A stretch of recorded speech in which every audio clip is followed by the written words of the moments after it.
Superman. Miss Lane. So you know about the hypnoclasses? Now she does. What the hey, dude? Superman robots. I thought I told you to keep an eye on him. We feed the canine, but he is unruly.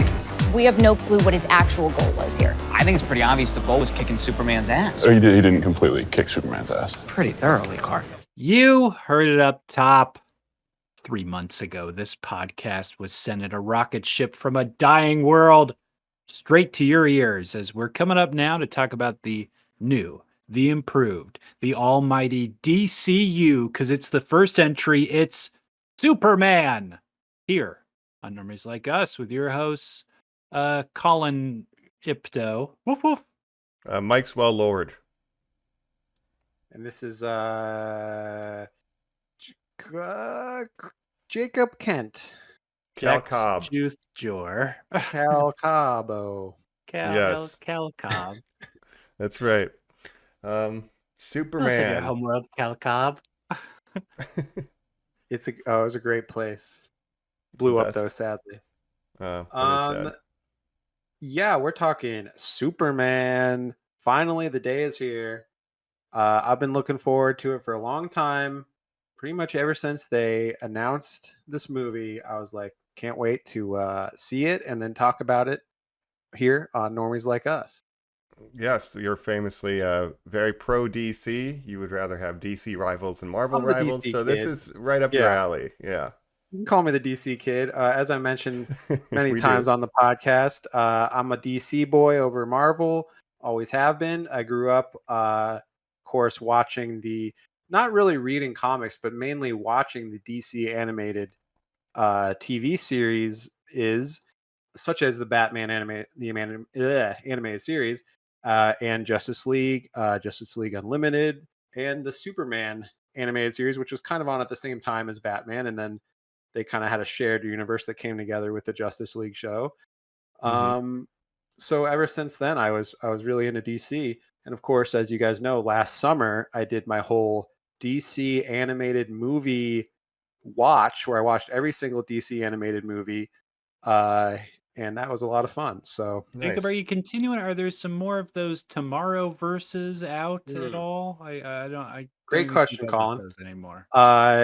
No, those were wrapping up with a 3-part Crisis on Infinite Earths finale, which was going to end the Tomorrowverse. So the third one officially came out only a couple months ago. So they released 3 parts at 3 different times. So I think like the first part came out last summer, and so they finally released part 3. So that whole Tomorrowverse is done. I still have not watched part 3, but I did watch the first 2 parts, and that's one of the famous DC storylines, Crisis on Infinite Earths, when they basically reset the entire multiverse. A big deal, and kind of set the stage for multiversal resets in comics in general, I guess. All right. Well, then as a DC kid, where do you stand on the character of Superman? Is he one of your favorite DC characters? Where does he rank kind of for you in general? Yeah, I mean, Superman, he's a great character. Don't get me wrong. He's not my favorite, but I think he's an important character within the context of the DC world. So I do enjoy a good Superman. He's never been my favorite character, but I'm just not inclined to usually, pick Superman. I like the Flash. I like Batman. So Superman's kind of always there, and he's kind of like the leader of the Justice League or whatever, where oftentimes Batman is more the leader. But what I really like is their dichotomy, Superman and Batman, when they work together. And that's what really makes the DC universe shine. Really, the triangle of Batman, Superman, and Wonder Woman, the big 3 of DC. And so he's always there, but he's never been my favorite character. But I do appreciate a good Superman. And thing is, we're going to get into what you think of Superman and all that, but I think he's oftentimes a misunderstood character, or people don't like him because they only know sort of badly written iterations of Superman. Maybe the biggest word thrown around, Jacob, might be boring. Yeah. I mean, I can see how it could be boring. Yeah, go ahead. Yeah, that was like, I've never was really too into DC, as longtime listeners would know, and I have mentioned I was always kind of thought Superman was boring. He felt like overpowered. It's like, what's the risk except for a rock that's off Yeah. the planet that I think gets destroyed at one point. So it's like he just felt too overpowered. But this That's the trailer came out, and it was like the first time yeah. I was interested. I've never seen a Superman movie before this. Like Okay. Oh, that's wow. where I'm at. Yeah, That's crazy. yeah. That Not is even the kinda old crazy. '70s ones. So Not even Man of Steel. no, I saw Um, the Justice League Snyder cut. That's all I've seen with Right. Doesn't Superman count, in it. not I a forget solo that you haven't Superman seen movie. most of the DCEU, which is Yep. funny to me, someone who's seen every DCEU installment for some Well, reason. we're gonna correct that because Jacob announced what we're doing after Miyazaki. We're doing all the DCEUs. That would be amazing. We're doing Shazam. We're doing Wonder Doing Shazam Woman. 2. Yeah, Mike seeing Fury of the Aquaman Gods. 2. Mm-hmm. Wonder Woman Yeah, 1984. Mike's going to the Lost Kingdom. Oh, Maxwell Lord. That's right. again. You've never seen you've never seen Man of Steel, and what kind of blows my mind, he's never seen Batman versus Superman: Dawn of Justice. Is that true? Yeah, it's true. And remember, Wow. Zack Snyder is my arch nemesis. So there's a reason I had Right. kind of no interest in But those you projects. should watch them because then you can make fun of them. Well, maybe I have you will now seen- when they have comparison. Have you seen Suicide Squad? No, David I've Ayer's seen Suicide Squad. no, but I've seen James Gunn's Suicide Squad. Amazing. Yeah. And a man we'll be talking about today. But yeah, Superman. I think that's the hard thing about writing for Superman, or creating stories for Superman, is that to make him not boring, because like you said, he is overpowered. He obviously has the weakness of kryptonite. He has other weaknesses as well, but to make an interesting storyline involving Superman can be a challenge. But you know, it's been done before. So Yeah. Let me I'm gonna run through my little history here because I feel like this is a good Mhm. checklist for us as well, for all three of us here. Yeah. Because I feel like Superman's always been in my life. However, he was not someone. Jacob's holding up his dope ass Superman shirt. It's absolutely killer that he's wearing right now.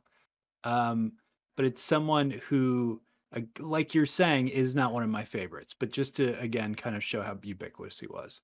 Now, my dad collected comic books. That was kind of my entry point. He collected on the Marvel side, Daredevil, Spider-Man, and X-Men. And then on the DC side, he collected Batman and Green Lantern. Green Lantern's my favorite character. I'm pointing to a little bit of him. I've got his little ring there too. We'll That's talk right. a little bit about Green Lantern today because there's a Green Lantern in this film. But Superman, I kind of didn't care about. Jacob, like you, my absolute first huge dump to him would be the animated series. And when I would watch the Batman one and be like, yo, this is dope. And then maybe on a weekend, click it on and be like, oh, it's the Superman one. I would be a little let down and be like, Sure. oh, this kind of isn't my guy. I want to watch Kevin Conroy. Yes, Kevin Conroy. Tim Daly, the voice of Superman in the animated series. But then by Love Justice Tim League, I Daly. believe he was replaced by George Newbern for Justice League and Justice League What? Unlimited. So I yeah, never but for the realized he was a animated different series- actor. Tim Daly from Wings, the best. Yeah. Mm. But speaking of dumb, sort of soapy sitcoms, my next instance was Dean Cain in Lois and Superman with Terry Oh, Hatcher. right. Did you guys watch that show at all? Never saw Mm. it. I only like Dean Cain for his politics. You constantly send me articles about his opinions, Jacob, and you say, I agree with Superman. You keep saying super woke to us, That's right. Mhm. Super woke, super shit. super shit, super yeah. monkey. Yeah. It Uh, was a show I could watch with my mom. Like it was like a dumb sort of soapy romancy. It made Superman seem silly, and then I guess I kind of felt a little more safe with him. But then the big one in high school was, of course, Smallville. Smallville. Yeah, Yes, that I was a did big watch deal. Smallville. Did you watch Smallville, Mike? No, I didn't watch any of the No, CW okay. shows. I'm seriously That's like I'm insane. pretty But out. Mike, you're saying any of the CW shows? This was the CW show. This Oh, I was know like it was. the This was kinda on- first CW show. Yeah. Yeah. This was on like after Buffy, I think. Yeah, Mm. and then this was on around the same time as Gilmore Girls, which I was always, I love me some Gilmore Girls. Really, Charmed. my sister would watch Gilmore Girls, and then I would kind of get into it from that. I watched Supernatural as a CW show, and there's a little tie Supernatural. into that we can talk about later. Yeah. This movie. Absolutely.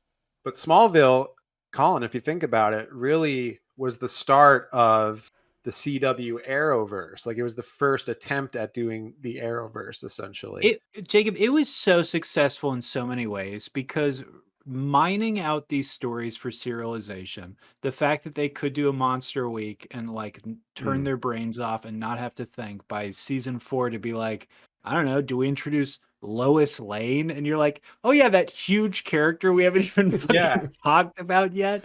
That's the other, like Lana Lang was his love interest for a lot of that show, Kristen especially in the early Cruick, seasons. Canadian love of my life. Yeah. Tom Welling, Michael Rosenbaum, Michael all the Rosenbaum, I was iconic obsessed Lex with. Luthor, who also was the voice of the Flash in later animated adaptations. So Did such a tremendous job of doing what it set out to do, Jacob, which was be like relate to Superman. The ultimate thing people have struggled with of humanize Superman. If you see him as a young man, that's kind of an easy shortcut way in. Smallville, he's a teenager, he's going to high school. That's our entry point. yeah. I And just again, I think think it that's had that genius. Buffy influence where it's like, yeah, set it in a high school setting.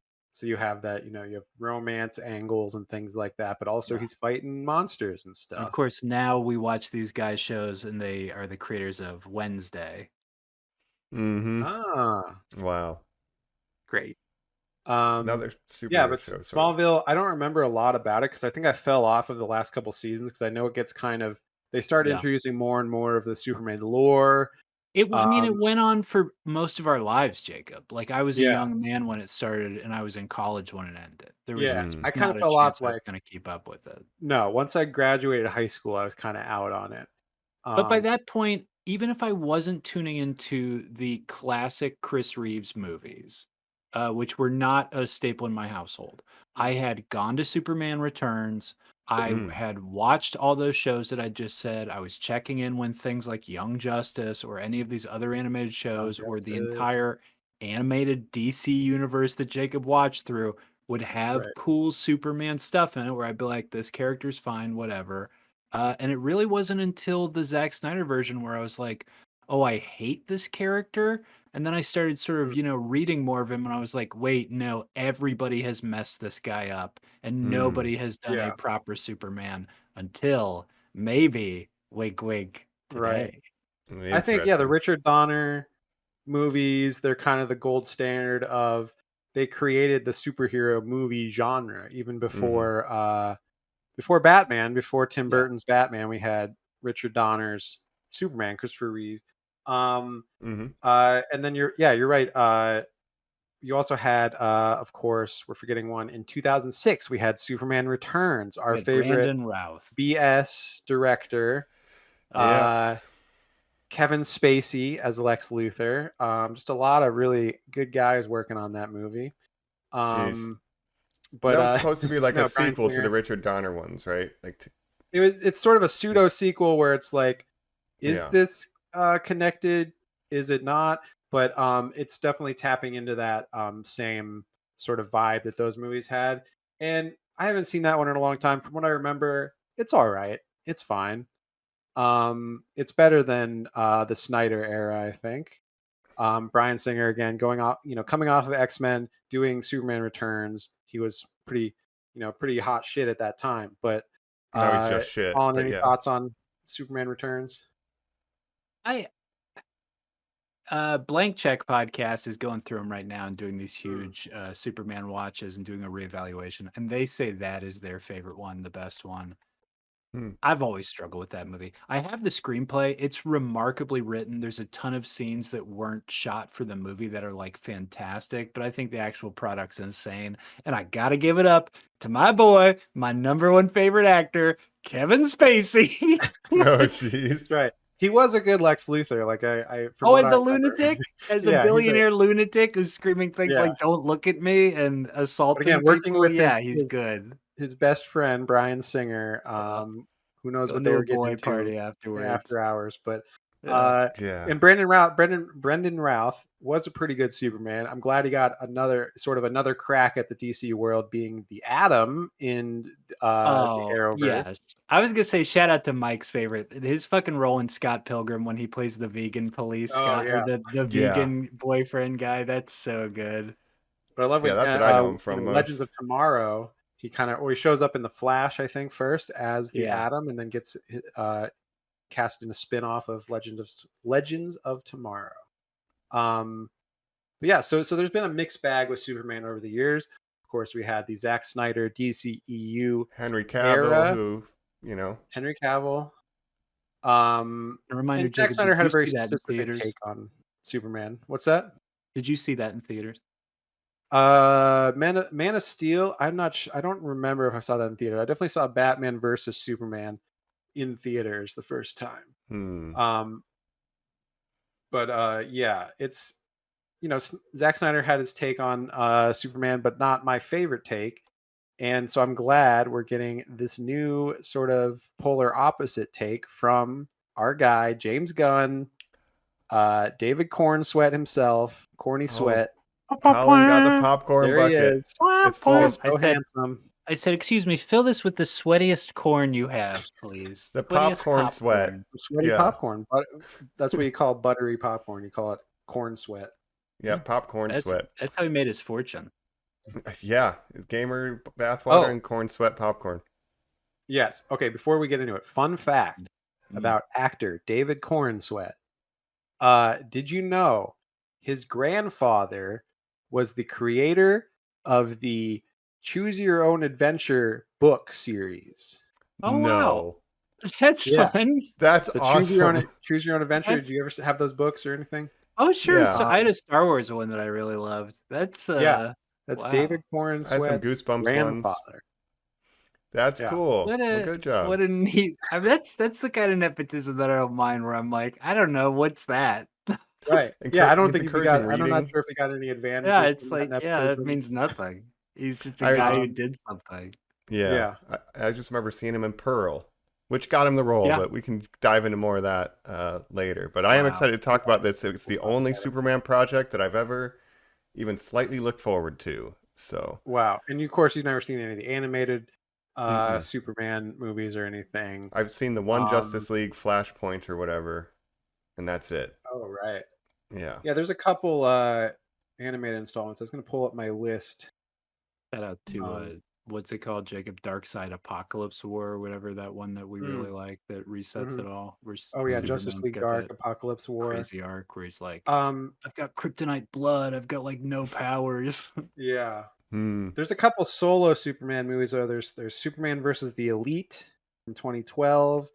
There's Superman Man of Tomorrow, which kicked off the Tomorrowverse, which was the second part of the DC AMU. Not to get too confusing, but there's the DC AMU, which is a connected universe that got rebooted with Dark Apocalypse War and became the Tomorrowverse, which is a different connected universe with a different art style.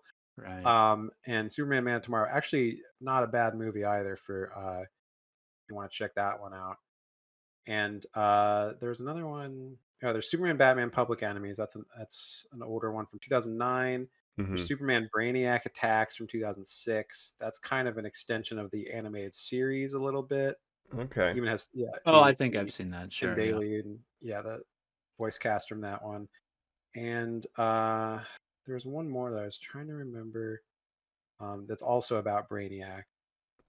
There's All Star Superman was also made into a movie, which is a famous comic storyline. Yeah, and then there's Superman Unbound, which is about Brainiac, and that one was all right. It was fine. Gotcha. All right. Well, I've heard people picking potentially DC animated Superman movies. Yeah, but I've seen talk after this movie came out that maybe Brainiac would be a good fit in this universe. We can debate that, I guess. Well, after we talk. Get ready, because also I have a pitch for Superman 2, so maybe I can get in that later. It might feature Brainiac himself. Let's save that for the end of the review, and I say without further ado, jump into it. It's Superman 2025, Normies Like Us. Man, we're back here on Normies Like Us. Man. Superman. The Normie emblem is shooting in a holographic way at the screen. It's very 70s, very cool. Yes. So going into this movie, I was excited about it, and I don't care about Superman. And if you're watching on YouTube, you see that Jacob's shirt actually says Cleveland Superman and Cleveland Cavaliers with a Superman on it. Yeah. Well, Right. one of the reasons I was excited about this is because Superman was invented in Cleveland. You go to the That's airport in right. Cleveland, they have a whole thing, and they filmed a lot of this in Cleveland. My Yeah. parents would text me, "Oh, they're shutting down this or that area today," and so it was kind of an exciting thing for people from Ohio, which we are, and they even filmed a little bit in Cincinnati. Um, Mm. Yeah, I think it so, was mainly shot in Cleveland and Atlanta because a lot of stuff is shot in Atlanta. hmm and But yeah, Norway, definitely in Norway. the snow But stuff. yeah. But Superman, yeah, was created in Cleveland, Ohio, of course, by Jerry Siegel and Joe Shuster. Uh, Jerry Siegel, the writer, Joe Shuster, the artist, 1938.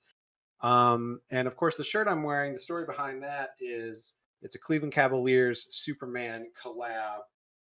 Because the shirt company, this company that I buy a lot of merch and stuff from, called Homage, which is an Ohio-based clothing hmm company. They had a whole line of DC, NFL, or NBA collabs where they'd have all different NBA teams with different like DC characters on them and stuff. So someone would have Batman or whatever.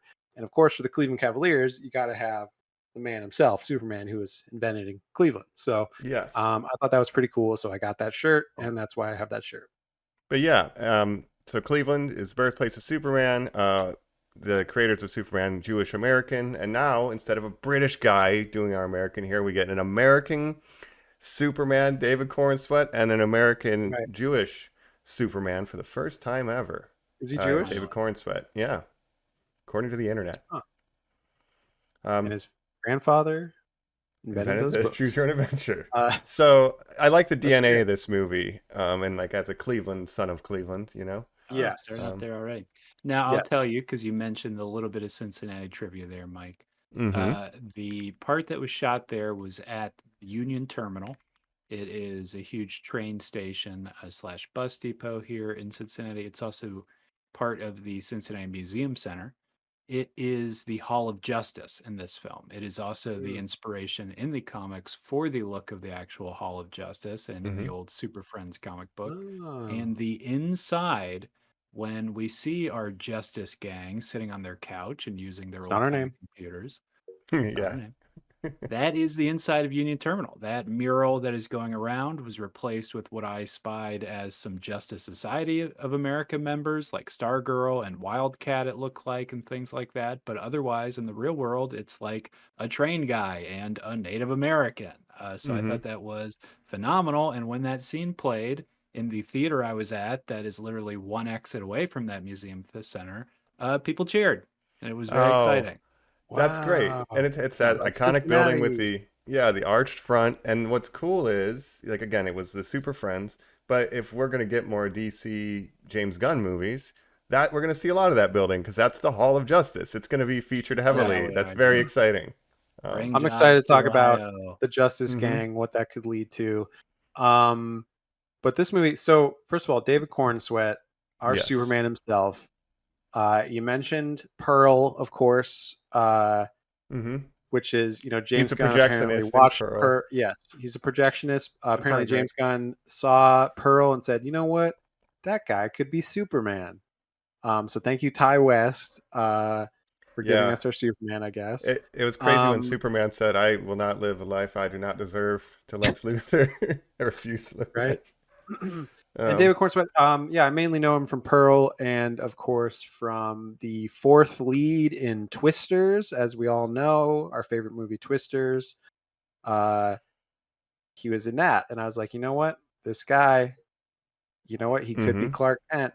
He's This handsome. could be the guy. I He's I handsome. uh I first saw him. I love that all Ryan Murphy trash basically, and try to check out all Mm, his stuff. So the Netflix original Hollywood, which right, right. basically asks the question of like, what if every secretly closeted actor in Hollywood in the 30s and 40s could actually be out, like Rock Hudson and all these Uh, actors, and how it sort of changes the course of Hollywood in a very interesting way.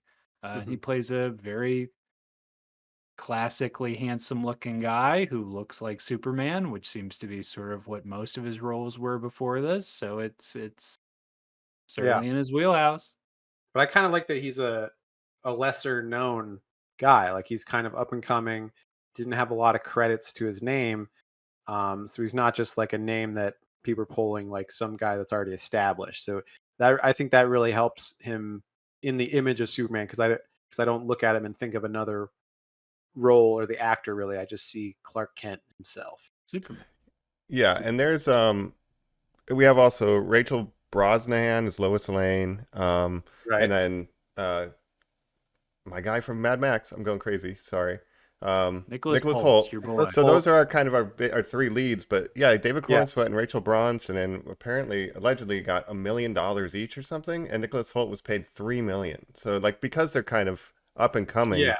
it saved on the budget. Nicholas But Holt- like, yeah, From what I heard, yeah, Nicholas Holt was $2 million, and they were both $750,000. But a still million or the under. same But difference. yeah, But that makes sense to me because Nicholas Holt has the resume. Although Rachel Brosnahan, the marvelous Miss Maisel, right? Yeah, yeah. She's doing her thing. I never watched that show, Maisel but herself. I watched the first I couple mainly seasons. know- It's good. yeah, I mainly know her from she was in House of Cards where she played like a Oh, with Lex really? Luthor. yeah with the original Lex Luthor, yeah. With real Lex Luthor. Yeah. Well, speaking yeah. of, isn't Miss Maisel made by Amy Sherman Palladino, the Gilmore Girls Yes, lady? yes, Oh, indeed. Wow, the DNA of the CW in this project. Well, and Right. of course, the James Gunn connection is that for a very long time, the most famous Gunn was famous Oh. because of Gilmore Girls. Yes, Mhm. Sean Gunn, his brother, was a reoccurring character in Gilmore Girls. And for a long, I knew him really before I even knew James Gunn because I was like, oh, that's Kirk from Gilmore Girls, the weird neighbor guy. Kirk's Right. brother wrote Scooby Doo. Yeah. A phrase Um, I definitely said in college out loud. Nice. Of course. Well, let's talk about James Gunn then, our Please guy, do. the man himself, Yeah. and what a strange sort of career trajectories he's had that's led to this. Got to Timeline start. this specifically, yeah. Yeah. Mhm. Well, he got to start doing, trauma Yeah. films, doing these low budget, sort of schlock horror type movies. Mhm. And what I find so fascinating about James Gunn, and I'm a big fan of a lot of his movies, he totally reinvented himself, right? I mean, he was this very edgy guy in the early 2000s, doing this like again like very shocking like horror stuff, like very graphic and stuff like that, Yeah. and basically reinvented himself as the comic book guy with the Guardians movies, the Suicide Squad, of course, and now Superman. It's like this guy is like Peacemaker. running Hollywood now. Yeah, We were in Peacemaker. college. He was doing the Mountain Dew Presents, sponsored through Xbox Live Original, PG porn. Which were Yes, yes. 5-minute shorts, Short- pre-YouTube, Yeah, pre like Funny or Die era, Fukushima, maybe, or yeah, before Funny or that. Die era, Mm. that were just him and Nathan Fillion and these other guys you might have heard of, Alan Tudyk, like all these fucking Yeah, guys Sean with Gunn. real porn stars being like, "Hey, can you fix my butt? My Yeah, car? Do you well, the have, whole like, joke of it something is it big was for me?" just Yeah. the lead up to the sex without the sex. So it was just Oh, the okay. beginning of every porn movie where it's like, Michael someone ordered this Rosenbaum. pizza. Yeah. Yeah. My pipes. How are am I gonna clogged. pay for it? With cash, ma'am. Yeah. Yeah. Um. And he was gross. He was a gross dude. Like, trauma films are Yeah. gross. He did, Romeo and Juliet. Romeo and Juliet. He did extra lines for fucking Toxic Avenger 6 or 7. Right. Like, these films that we would watch in marathon and be like, lowest of the low, fucking trash, embarrassing, blah, blah, whatever you would want to mock it as. When truly, he just saw it as the opportunity that it was, this cutting edge ground floor thing of like, who cares? I'm in Hollywood making stuff. Yeah. It Learning. was a low budget way to get in on the film world. And he kind of went from there. Of course, wrote the Scooby-Doo movie and Scooby-Doo 2, wrote Dawn of the Dead, directed by Zack Snyder, of course. Mhm. And then moved into directing. And I don't even know if you guys know some of his early films, like Slither, which is another sort of Yeah. monster graphic movie that's a lot of fun. I like that one a lot. Nathan Fillion Michael Rooker, of course, in all his projects as well. He loves to work with a lot of the same actors a lot. Mhm. Friends. And then he did his first superhero movie with Rainn Wilson.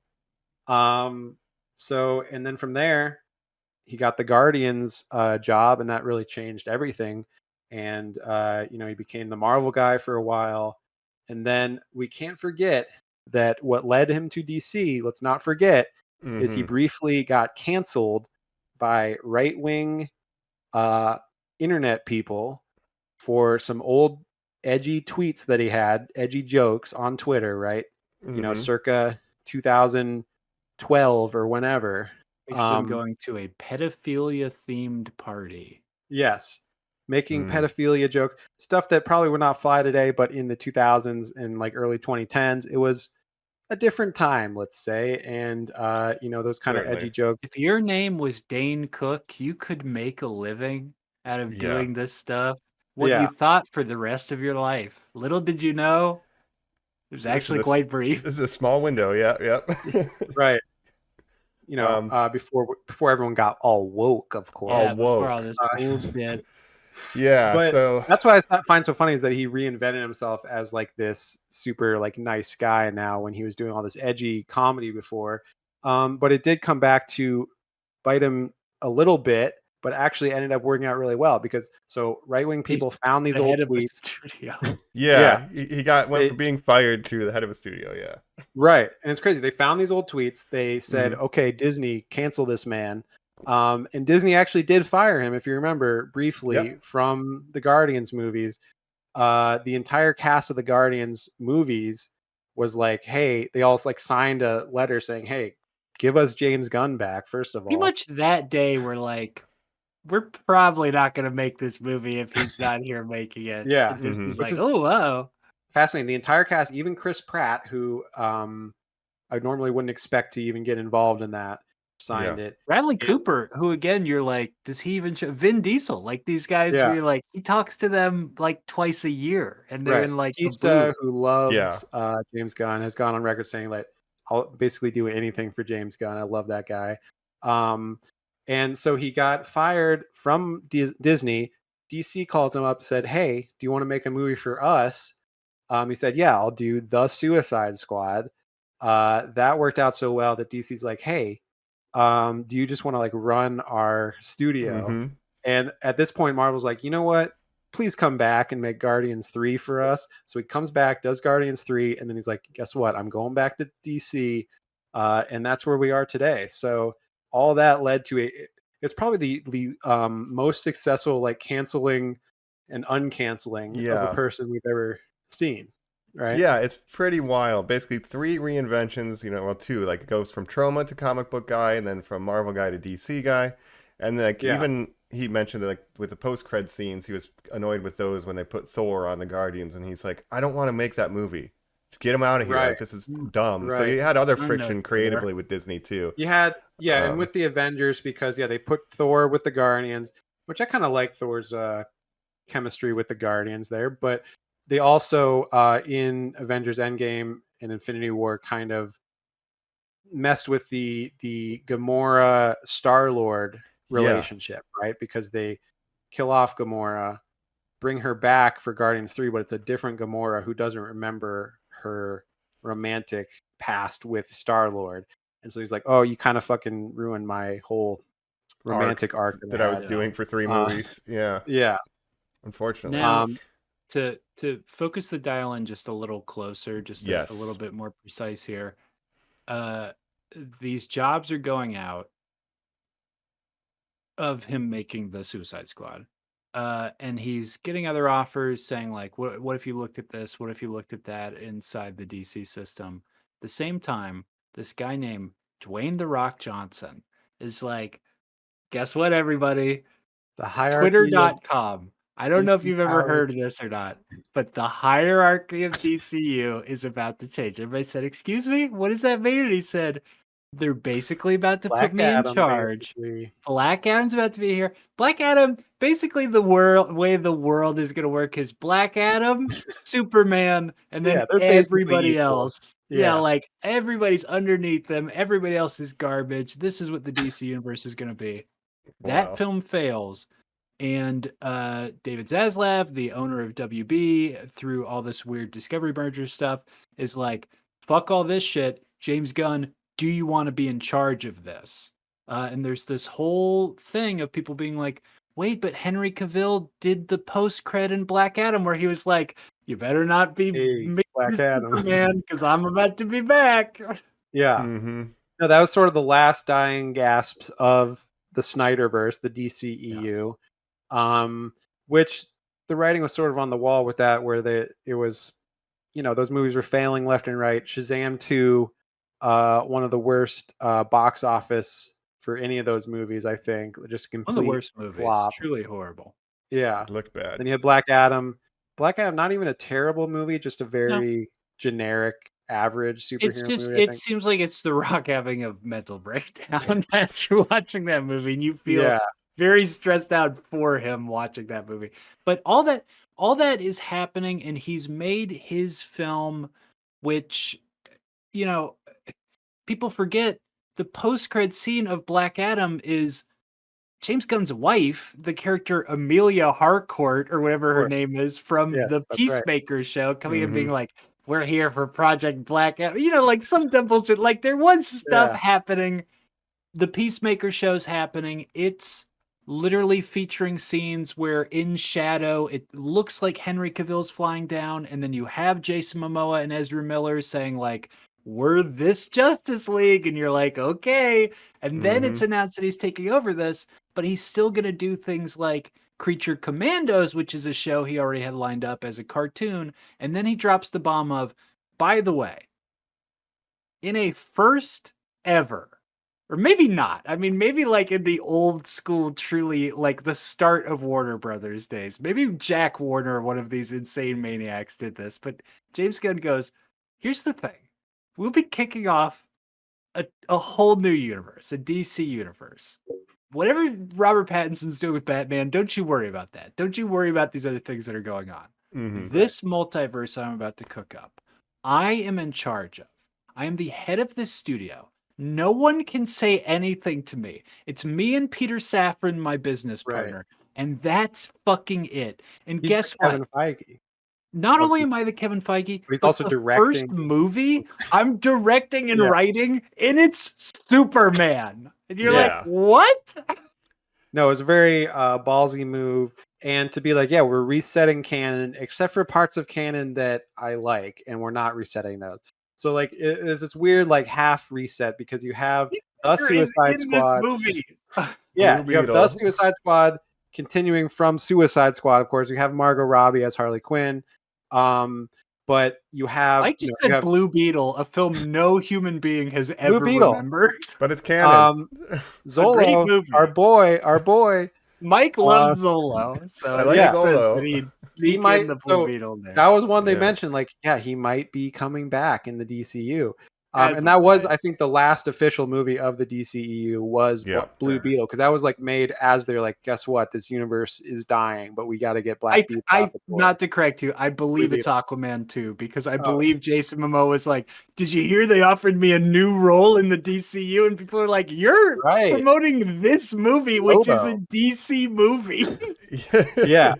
So this is what they, when James Gunn was announcing all this, he said, guess what? Jason Momoa might come back as Lobo, a different character. We're like, he's Aquaman. This is in theaters right now. It's out now. And there may be some carryover. So, of course, we have, the Suicide Squad. We have Peacemaker. Everything that happened in Peacemaker is probably canon. Viola Davis as Amanda Waller carrying over, which is great because she's a great choice for Amanda Waller. I don't know how you can kind of top her, really. No.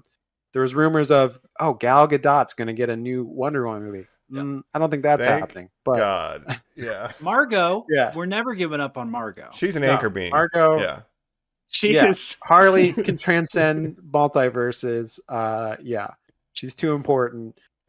Which is funny because basically he took, the first Suicide Squad movie, just threw everything out except for Margot Robbie. You have Captain Boomerang in the beginning who died. His is a Yeah. sequel to that film, and again, Peacemaker has like Ben Affleck silhouette eating like a hamburger Yeah. and like smoking a cigarette. We have Aquaman and people showing up at the end of Peacemaker season 1, right? Yeah. That And last scene is so not canon, I crazy. guess. Just that one. yeah, Yeah. so it'll be interesting. And Aquaman, he fucks fish. He fucks fish, right? You know, he fucks Uh, fish. Oh yeah. Peacemaker Yeah, said that's right. Superman has a shit fetish. Is that this Superman? Oh I guess we'll wow. find out. I guess we'll find out. Even the decision to make the Peacemaker series. So Suicide Squad came out. We were like, this movie's good. And then he's like, guess what? I'm making a spinoff based on a character. And you're like, okay, I wonder what character. Oh, it's Peacemaker. Basically The a John villain. Cena character who also Yeah. basically died, although it's shown in a post-cred sequence that he didn't actually die. But he's the big twist is that he's the villain and he kills Rick Flag. Right. And And the now he's most going to important base thing the to show around. note, Yeah. and we've got a Rick Flag in this film we're about to talk about, but the most important thing to note, Jacob, is that the relationship to the character Peacemaker that society had before the Suicide Squad was, who the fuck's Peacemaker? Right. Yes. Yeah. Who's Peacemaker? Is that a character James Gunn made up?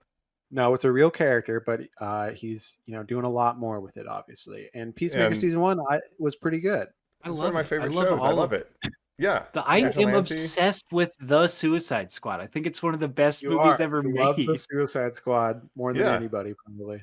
It's The great. movie It's I great. recently rewatched, of course, before watching Superman. Were you shocked watching this to see a repeat of kaiju eye violence, Jacob? Please stop attacking eyes. Kaiju eyeballs.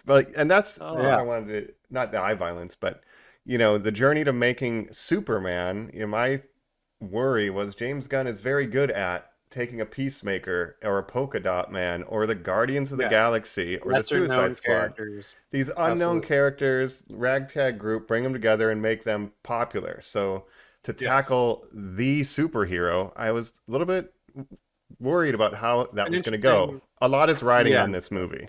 Yeah. Absolutely. And it was like, like you said, Guardians of the Galaxy, nobody knew who the fuck they were Mm-mm. before those movies came out. Star-Lord, who? It made $750 million, Yeah, of he made them nobodies. into a very successful franchise for Marvel. And I remember when Guardians of the Galaxy was announced, and people were like, "That's such a weird pick to be making an MCU movie about." And those are some of my favorite MCU movies. the best So- three-movie arc in the MCU, Yeah. And so last thing up top before we really get into the movie, which Yes. we should do soon, but The story of the Creature movie is Commandos. important. Yeah. Yeah. But one other thing Creature I want to mention, Creature Commandos. Did you guys watch Creature Commandos at all? I did not, but that's also in this universe, correct? So like Blue Beetle and Creature Commandos are the two. And Mike, obviously, Yeah. we've talked about how online James Gunn is, but the fact that he answers every question somebody poses him with, like, the start of the DCU will be Superman, but the first thing in it, of Really? course, will be Creature Commandos. And you're like, those answers don't line up. It's like, just shut the fuck up. But I have seen it, Jacob. It's, I think, my least favorite James Gunn. It's the one thing you don't like from Jason. Hmm. Okay. I saw it. I did like it. It's not amazing, but it's more Suicide Squad with a different group of Suicide Squad characters. They're more monster based, I guess. That's why it's Creature Commandos. Monster Squad. Monster Yeah. Squad. Monster Squad. But it is sort of the James Gunn formula of like these this unlikely family that's formed from these different misfits who all have traumatic backgrounds and things like that. And there's some good stuff in there. Trauma. Yeah. It's not my favorite. It's not as good as The Suicide Squad, but it was a decent enough animated show on HBO. So maybe check that out if you want to see the first thing in the DCU officially. The first appearance of Frank Grillo as Rick Flag Sr., of course. I don't care about that. Let's dive into this movie, which does have Yeah. Frank Grillo as Rick Flag Sr. Now, let's do first impressions. Jacob, your thoughts on this film. And to set up, maybe your favorite MCU movie, Guardians 2, I believe you say, is your Yes. favorite, correct? Yes, that I would say yes, that is my. What did you think of Superman 2025? What did I think of it? I liked it. I Ah. thought it was. I liked it a lot. I think it was a pretty good movie, not a great movie.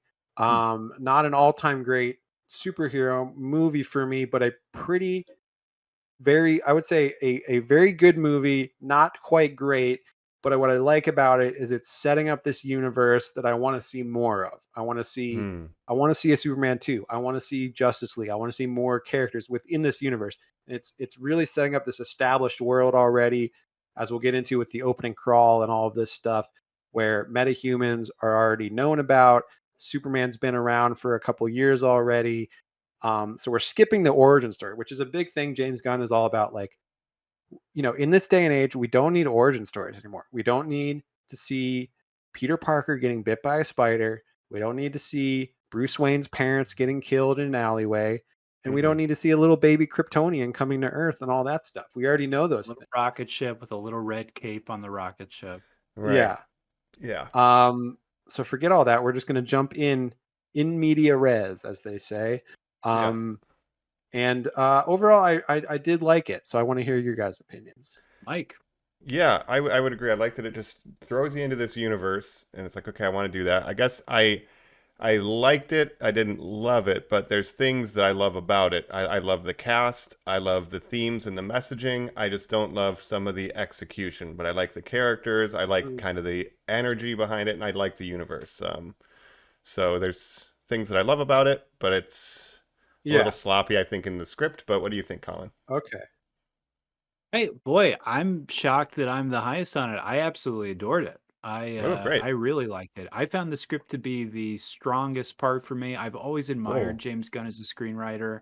I've talked a lot about how the Suicide Squad's script of like secret like criticism of like American like Western like like Inserting Imperialism. itself just into like foreign conflicts. Yeah. devouring countries, yes, is like so masterful and so interesting of a place to come from. Hmm. And the plot to this film, Yeah. which hits Superman to make him second guess himself, which ultimately is the thing that's going to be his biggest weakness for a character that is invulnerable, I found to be masterful.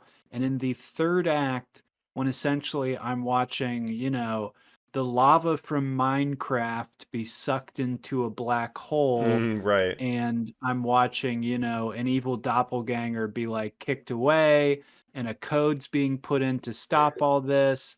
And meanwhile, news reporters are writing the piece that's going to like bring down the bad guy. And like all of it was coming together in a way that I just absolutely couldn't imagine how he was fucking hitting it. Like, Yeah. I want to talk about the Okay. selfie stuff for 20 minutes, maybe, about how forward facing that was in the marketing. The trailers had Miss Tessmacher taking a selfie every time it was Superman fighting a kaiju. All of the marketing was basically hitting us of like, it's a Superman for a new age. It's the modern Superman. It's this, it's that. And what they're hiding in plain sight is this genius fucking storytelling device that I just could not fucking believe. I adored this movie. You might Well, be talking me around on it because the more I've sat with it since seeing it, the more I've been liking it. So maybe I'll go around to loving it by the time we're done I talking. mean, I still really liked it. No. I don't want to sound like I'm too down on it. Like, I did think it was No. good. What I really loved about it, and again, I was talking to our friend Joe off pod, and I was like, yeah, again, I think it's setting up a world that I'm very interested in. I think it's a very good film. I think Superman 2 could be like an all-time great movie if they Yes. do it right. But I want to see more of the universe, and I love this comic booky world that's not Yes. afraid to be a comic booky tone. world. And Yes. the tone, the sci-fi-ness of it all, like it's throwing a lot at you. And so I wonder how a normie would feel going in, the kind of person, sees 2 movies in theaters a year is going Now, into the I new will Superman say, movie. Yeah. I Oh want to yeah. say to that, JP. I want to say to that. I Uh-huh. saw this film with my 70-year-old mother Yeah. and my 75-year-old aunt, who I have never seen a film with before. I've never discussed movies with her before. They were Sure. going to a flea market afterwards. This is what we wanted to do. We drove separately. They were going to go do that afterwards. She surprised us and joined us. We got out at the end, and I'm thinking actively, Jacob, in the scenes where a bald man is spinning a revolver and saying, "Of course, I've brought the element man, Metamorpho, who's going to synthesize Yes, in kryptonite my to pocket hold down." universe. Yeah, Yeah. we're in my pocket universe, and he's Yeah. in my cover. And, all this is happening, and I look over, and she is fucking wrapped into this thing. And Yeah. I asked her afterwards, and I go, "So what did you think?" And she goes, "I thought it was great. It was so much fun." That's Yeah. all it needs to be. It just Right. needs to be a fun, big, exciting movie. And you don't need to hold the audience's hand. Like, you can trust them to handle all these concepts. Like, you have this pocket universe, you have all these sci-fi concepts, these wacky comic book characters. And I was talking to Joe, and he was saying it's a lot like the Arrowverse in a good way, that we love the Arrowverse in its Yes. prime. For me, what it reminded me a lot, and this is the highest compliment I think you can give a superhero movie, it reminded me of the Sam Raimi Spider-Man movies Yes. in its Yes. tone. And it's not afraid to be what it is. And so I loved it for that. And again, it reminded me of these animated shows that I used to watch, like Superman the Animated Series and Justice League. And I love it for that because Zack Snyder had his very specific take on Superman, that What if wasn't for Jesus me. Christ was stronger than anyone on the planet? Yeah. Angry. Yeah. Yeah. And What if he James Gunn was? understands that Superman, Clark Kent, is just a normal guy who wants to do good. That's the ultimate irony. He's an alien that comes to Earth who is the most normal human being and just wants to be a Yes. normal human being, but also has all this power and wants to do good. Here's the thing, Jacob. Yeah. People point to Zack Snyder all the time and say he's the most damaging thing to happen to Superman in our lifetime. 100% disagree. The most damaging thing to happen to Superman in our lifetime is Quentin Tarantino's speech in Kill Bill 2, where Bill says, "My favorite superhero is Superman because Superman's the only one who doesn't put on a suit and become a superhero. He's always Superman. The suit he puts on is becoming Clark Kent." Yeah, that's That is totally wrong. Oh, he That gives that is whole Bruce speech. Wayne. That's how he sees That Bruce humans. Wayne is Batman. exactly Bruce Wayne. Yeah. Exactly. Quentin Tarantino is so wrong, it's crazy. The beauty of Superman is a god. His real identity is an idiot farm boy who's like, "Oh gosh, how are you Yeah. guys?" Right. Right. And sorry.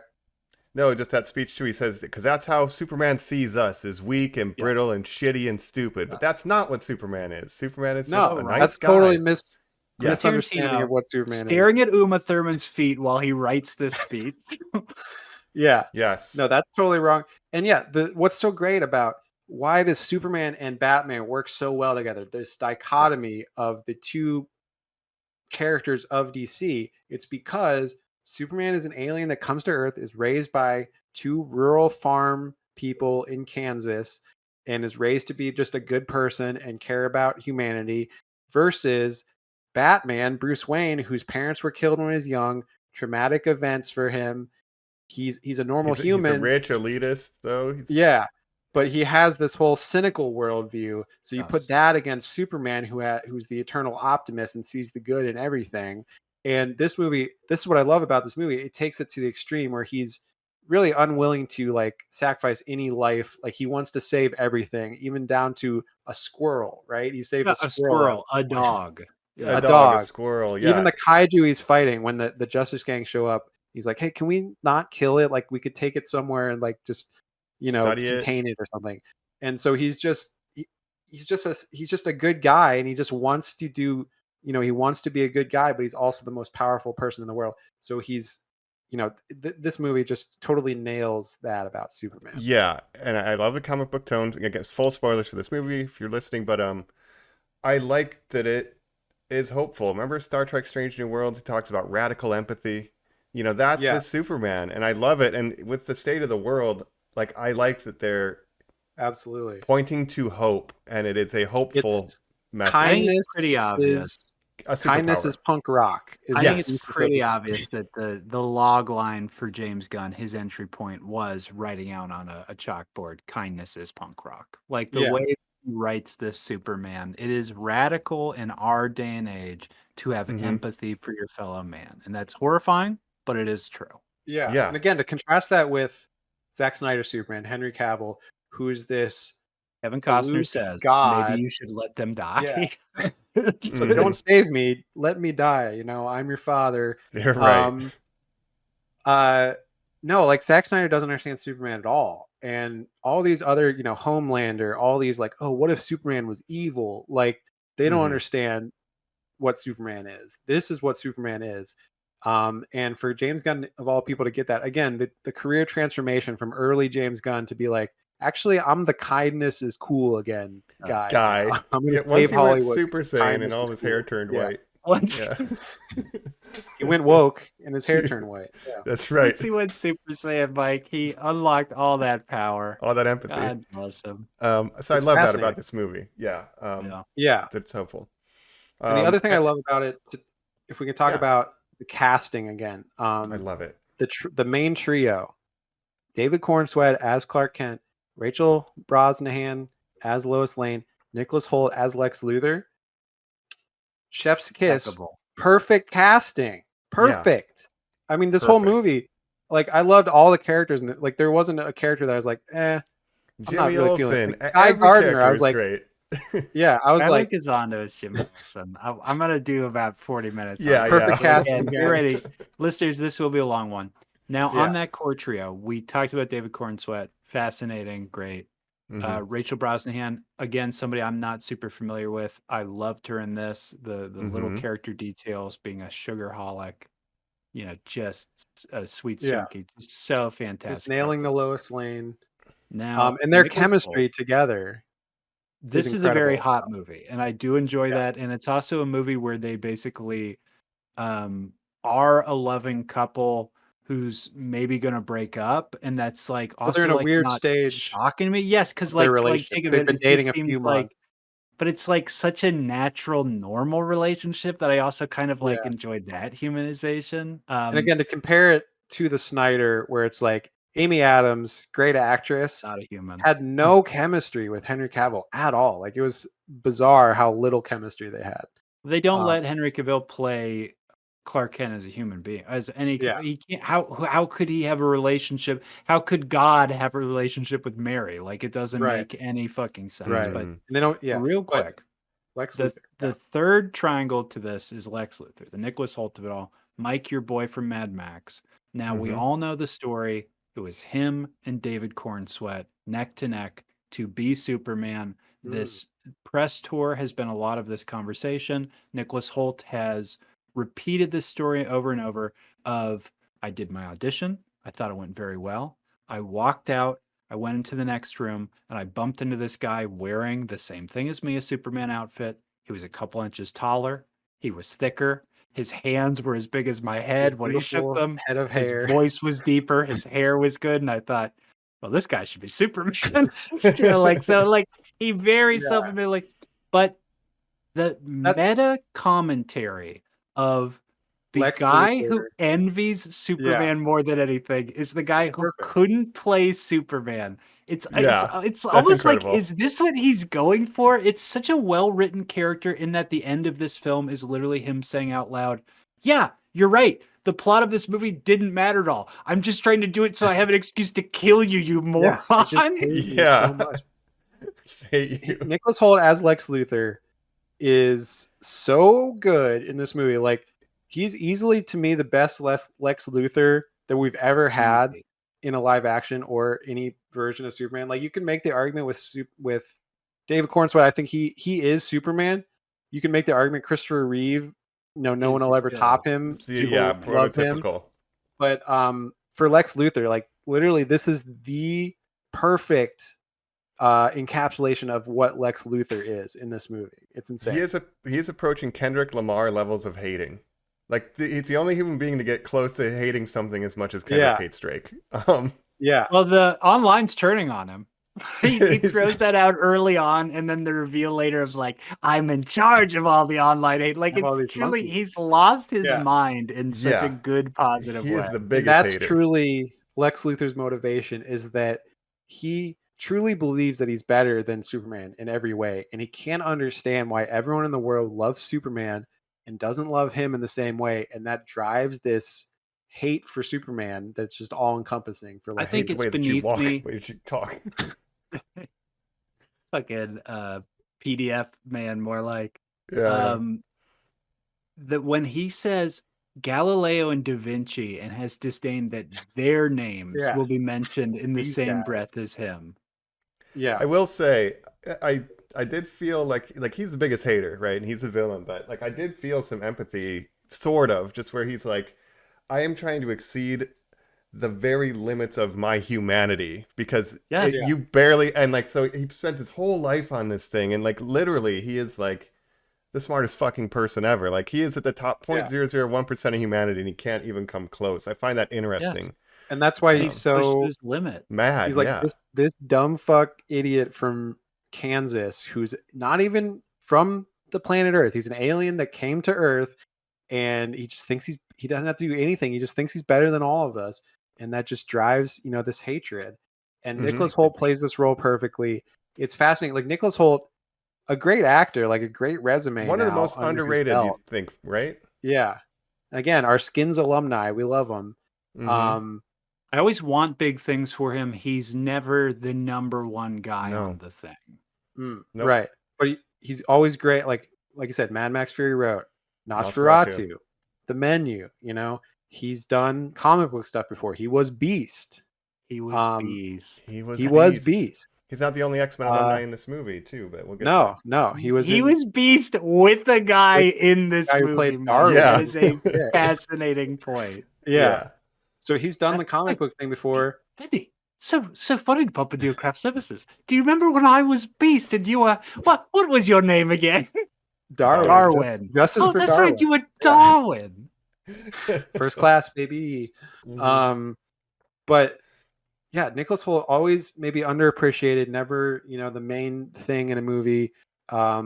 Last year he was in actually 4 movies, if you can believe that. He had 4 movies come out last year, including he was the voice of John Arbuckle in the Garfield movie. Shut the I put my finger out because I was like, Jacob will say Nosferatu first. The anger you That's just the 4. incited me by saying that as That's your the first one. Technically 4, but he was in The 3 lead-up. live sack of actions. shit.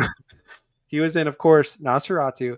He was in Clint Eastwood's Juror Number 9. Yeah. Yes. And he was great in in The that. Order, And he where was he John played Arbuckle white in the supremacist. Garfield. You He was sack of that's his shit. 4th. But so he was in 4 movies last year, and now he has Superman. So he's been very busy the last couple of years. And of course, we love him in Nosferatu. We You see the loved him memes? in Nosferatu. Yeah, the memes that came out when this trailer for Superman dropped were like, oh, gets cucked by an 800-year-old monstrosity, becomes tech billionaire in response. Like, he was like, fuck, man.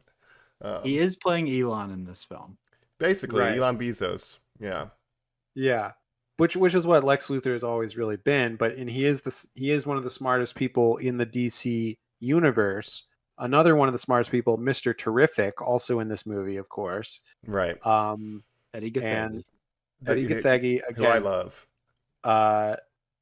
X-Men Reunion, First Class. He was Darwin, Mhm. who died, I believe, in First Class. Justice for Famously Darwin. can The adapt BS to anything connection there. and not die. His Dies. ability to not die.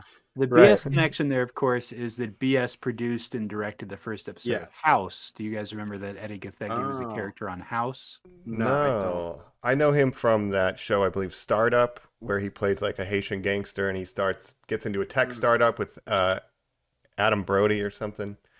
That's hilarious. He's kind of It's always really an actor. good. He's been around, but he's never quite One of had his those break. guys. Yeah. And this might be Yeah. his break, because I also loved Mr. Terrific in this movie. I thought he was like the coolest guy in the whole movie, and it's a Superman movie. You were familiar because he'd popped up in some of those animated ones, right, Jacob? Mr. Terrific, yeah, he's a character. He's not an A-list DC Justice League character, but he he's been appearing more and more, and he's sort of DC's answer to Tony Stark. He's this tech genius on the same level as Lex Luthor in terms of he's one of the smartest people in the world. He Mm-hmm. has his little T spheres that do things for him. And so seeing him in this movie was super cool. Obviously, we've never seen a live action Mr. Terrific before. And Well, excuse also me. having He a was a recurring Oh. character on the televiation show Arrow for one that's right. He season was or there something was like that. a Mr. Terrific in Arrow, but in movies he's never appeared. And also just to have a black character as this tech genius is an awesome thing to have. So Mm-hmm. I was a big fan of Mr. Terrific in this movie, and he's so cool in this. Like he has a fight scene in this movie that's like one of the best scenes in this movie. One of the characters says, "Don't worry, it's just the smart one." The yeah. Mike, were you familiar with this character? Not familiar with this character at all, but one of the highlights of the movie for me is goddamn Mr. Fantastic. And Mr. Terrific. The kids are terrific. Yeah, the Mr. kids are saying Fantastic will be coming out in a couple that's of right. weeks. We were crossing my streams, but Mr. Terrific, I think he's terrific. And the kids are saying he was aura farming the whole movie. He's aura farming. His mask is in the shape of a T. That's how you know he's Mr. Terrific. Yeah. He's got his iconic suit that he's wearing. Yeah, And, fair play. he's in some of the animated movies where he is a big part of the Justice League because he's another smart tech guy to be doing stuff along with Bruce Wayne. Let's talk about the rest of the Justice Gang, and then I feel like we can get into the plot of it. Yeah. But, we've got Nathan Fillion as Guy Gardner, kind of the lesser Green Lantern, sort of the third Earthbound Lantern, not really beloved. Kind of my least favorite Green Lantern normally.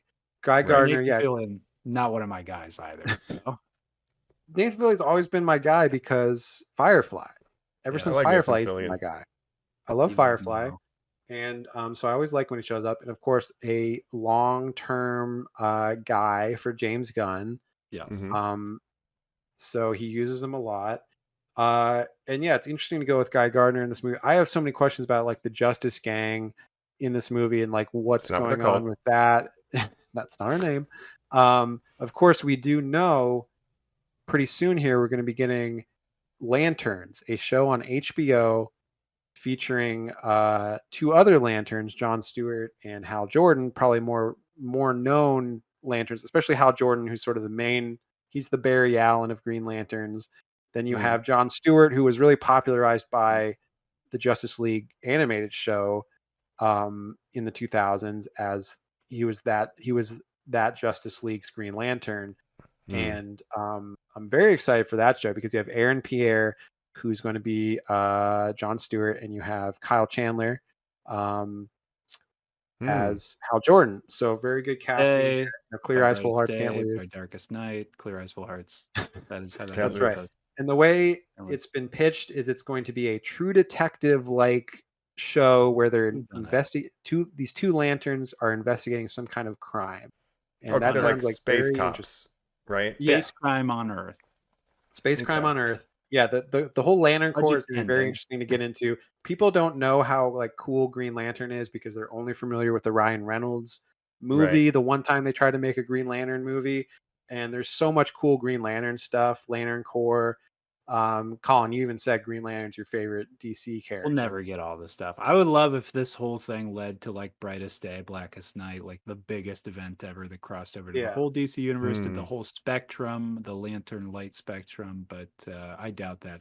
I liked how the powers looked in this film. Yeah. It bugged me. He didn't have the traditional like outline as he flew, like the green outline. Instead, he sort of just looked like he was sort of being like craned in and out. But the flipping fingers off power as he was flipping tanks, I thought was fucking awesome. Like that, and I like that his constructs don't always have to come from the ring. That's a lesser known thing. People are like, they always have to come out of the ring. They can come out of the ground or whatever. They can be whatever he wants. Like you just have to use your imagination.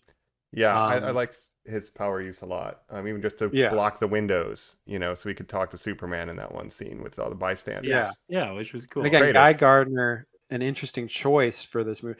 Like the Justice Gang itself, like I have questions about like how it was formed. Are there more members that we haven't seen? Is it going to lead to a full Justice League? Because the members that we have, Mr. Terrific, Guy Gardner, Green Lantern, and Hawkgirl, a very unusual collection of characters to be the Justice Gang. Right, and Hawkgirl in this, obviously one of my new favorites.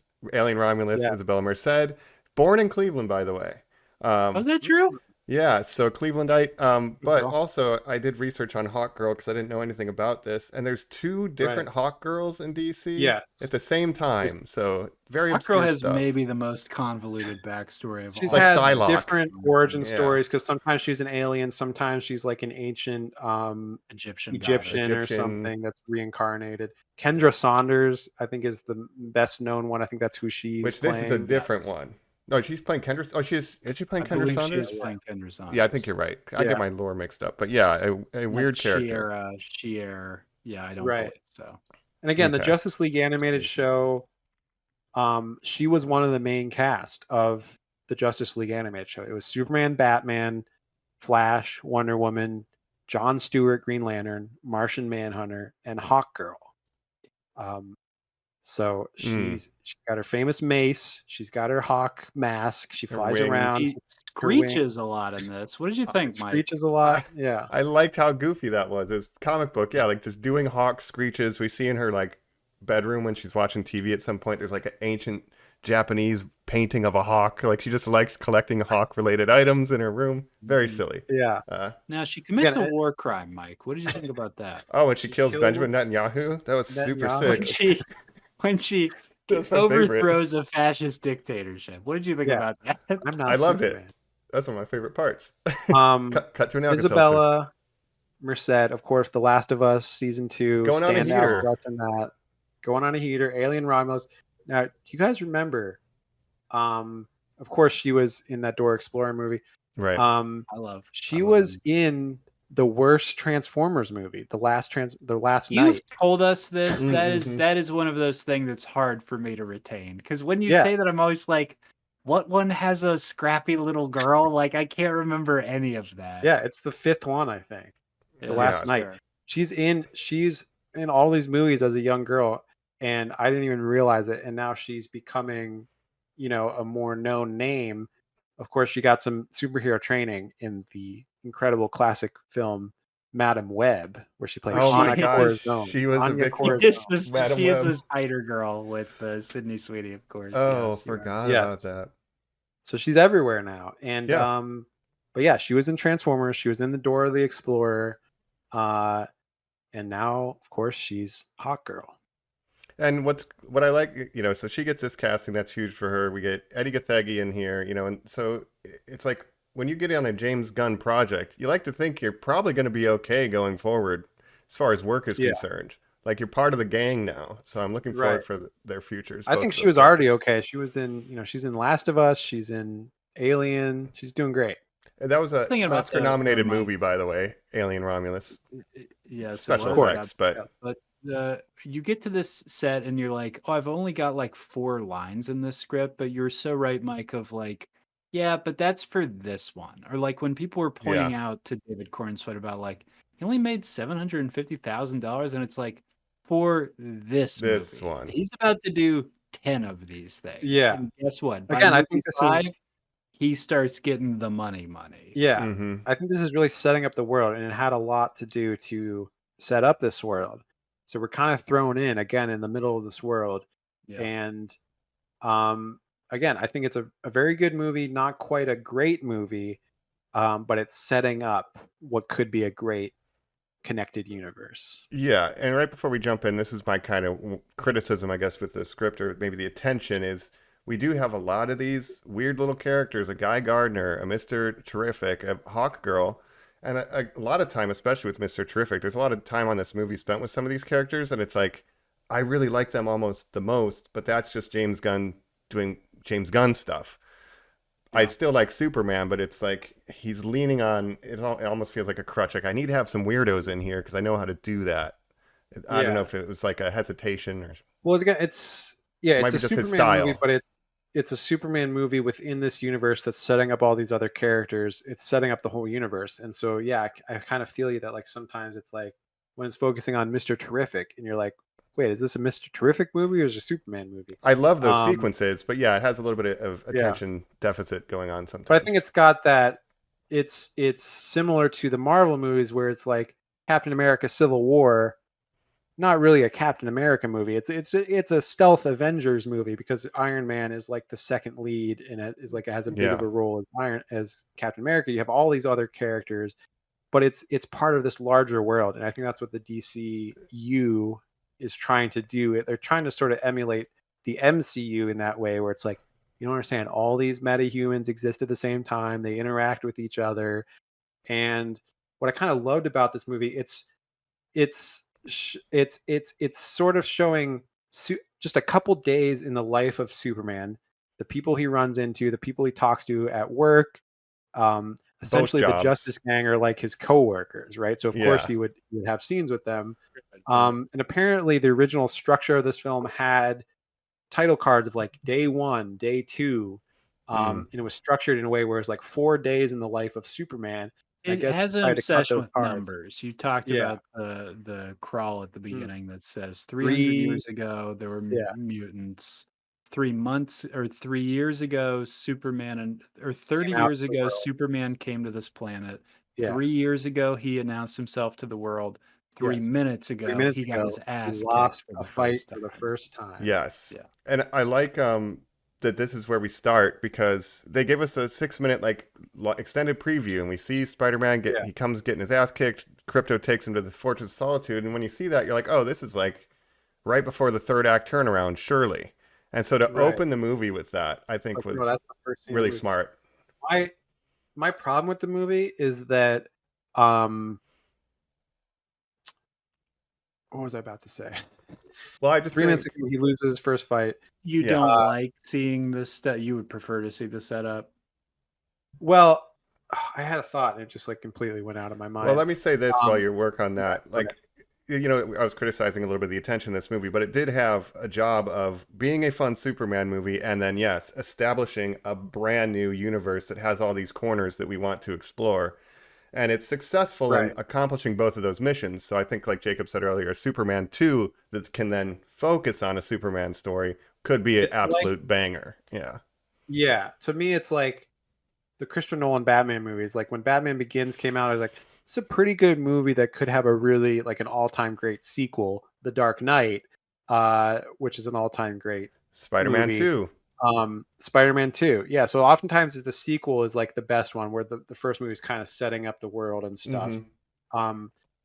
But I guess my biggest problem with the movie is really on myself because well, it has to do with the marketing. The trailers, the pre-release like clips and stuff that were shown, I feel like they showed me too much before the movie came out, and a lot of the stuff in the trailers and stuff is like some of the best stuff in the movie. So it's like when I saw the movie, I was like, I've already seen a lot of the best stuff, and so I was a little disappointed that I was like, man, I wish I hadn't seen all that stuff before the movie came out. I think I would have liked it more going in fresh. Yeah. I'm in a weird place where it's things like the trailer was built around a scene of what is ultimately the first scene in this movie. Yeah. Like that's where I'm like, right. But that makes me feel so familiar with this movie. Is that what you're trying to do to me? Like, is that a positive thing? Because it also doubles down in my mind where I'm like, I'm kind of bored because I feel like I've seen this 1,000 times already.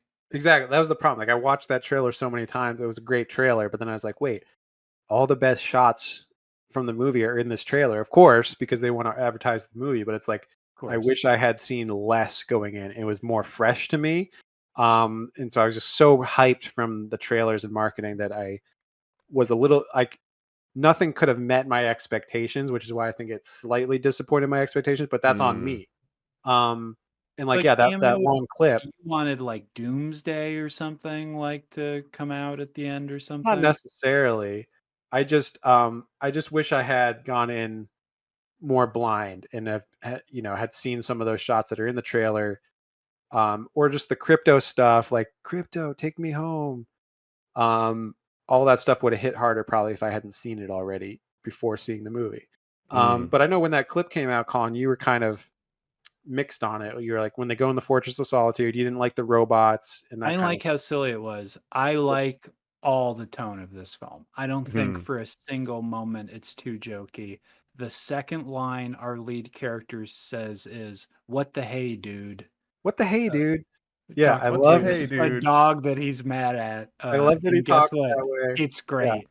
No, it's Mhm. perfect. Like that is Clark Kent. Like he's nailing it more than anyone's ever nailed it, except maybe Christopher Yeah. Reeves back in the '80s. But Yep. Yeah, and you're right, Jacob. Like he's in the Superman suit, going, "What the hey, dude?" He is Clark Kent. Like he is just a Midwest boy. Yeah, he's performing for no how do one we there. feel? Okay, how do we feel about hypno glasses in this movie? Like like there is stuff in I this love it. movie where I'm like, Yeah. it's insane and I like it because it's crazy. Or Right. later when we see a character that's just a head shooting gas out of its neck, I'm like, yeah, great. Yeah. Yeah. Um, The idea is that, obviously Clark Kent's disguise has always been that he puts on glasses. People can't recognize him as Superman. They were never able to explain that. What if he was wearing hypno glasses to make his face look like someone else so nobody knows that Clark Kent is actually Superman? It's a little silly, but it fits the tone of the movie.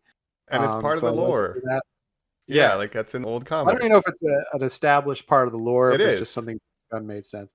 I've never It's heard a that. thing. It's a thing he found from one A comic weird. book Yeah. Yeah. universe. And he was like, I would great. say it's not really necessary. Like the whole point is that when you put on the glasses are the disguise because he turns into this nerdish. And Christopher Is Reeve it? did it the best when he would put on his glasses and his whole posture would change. He would become Clark Kent, right? Whereas, Would it be necessary for a little dog to wear a collar that has a little red cape on that collar, Jacob?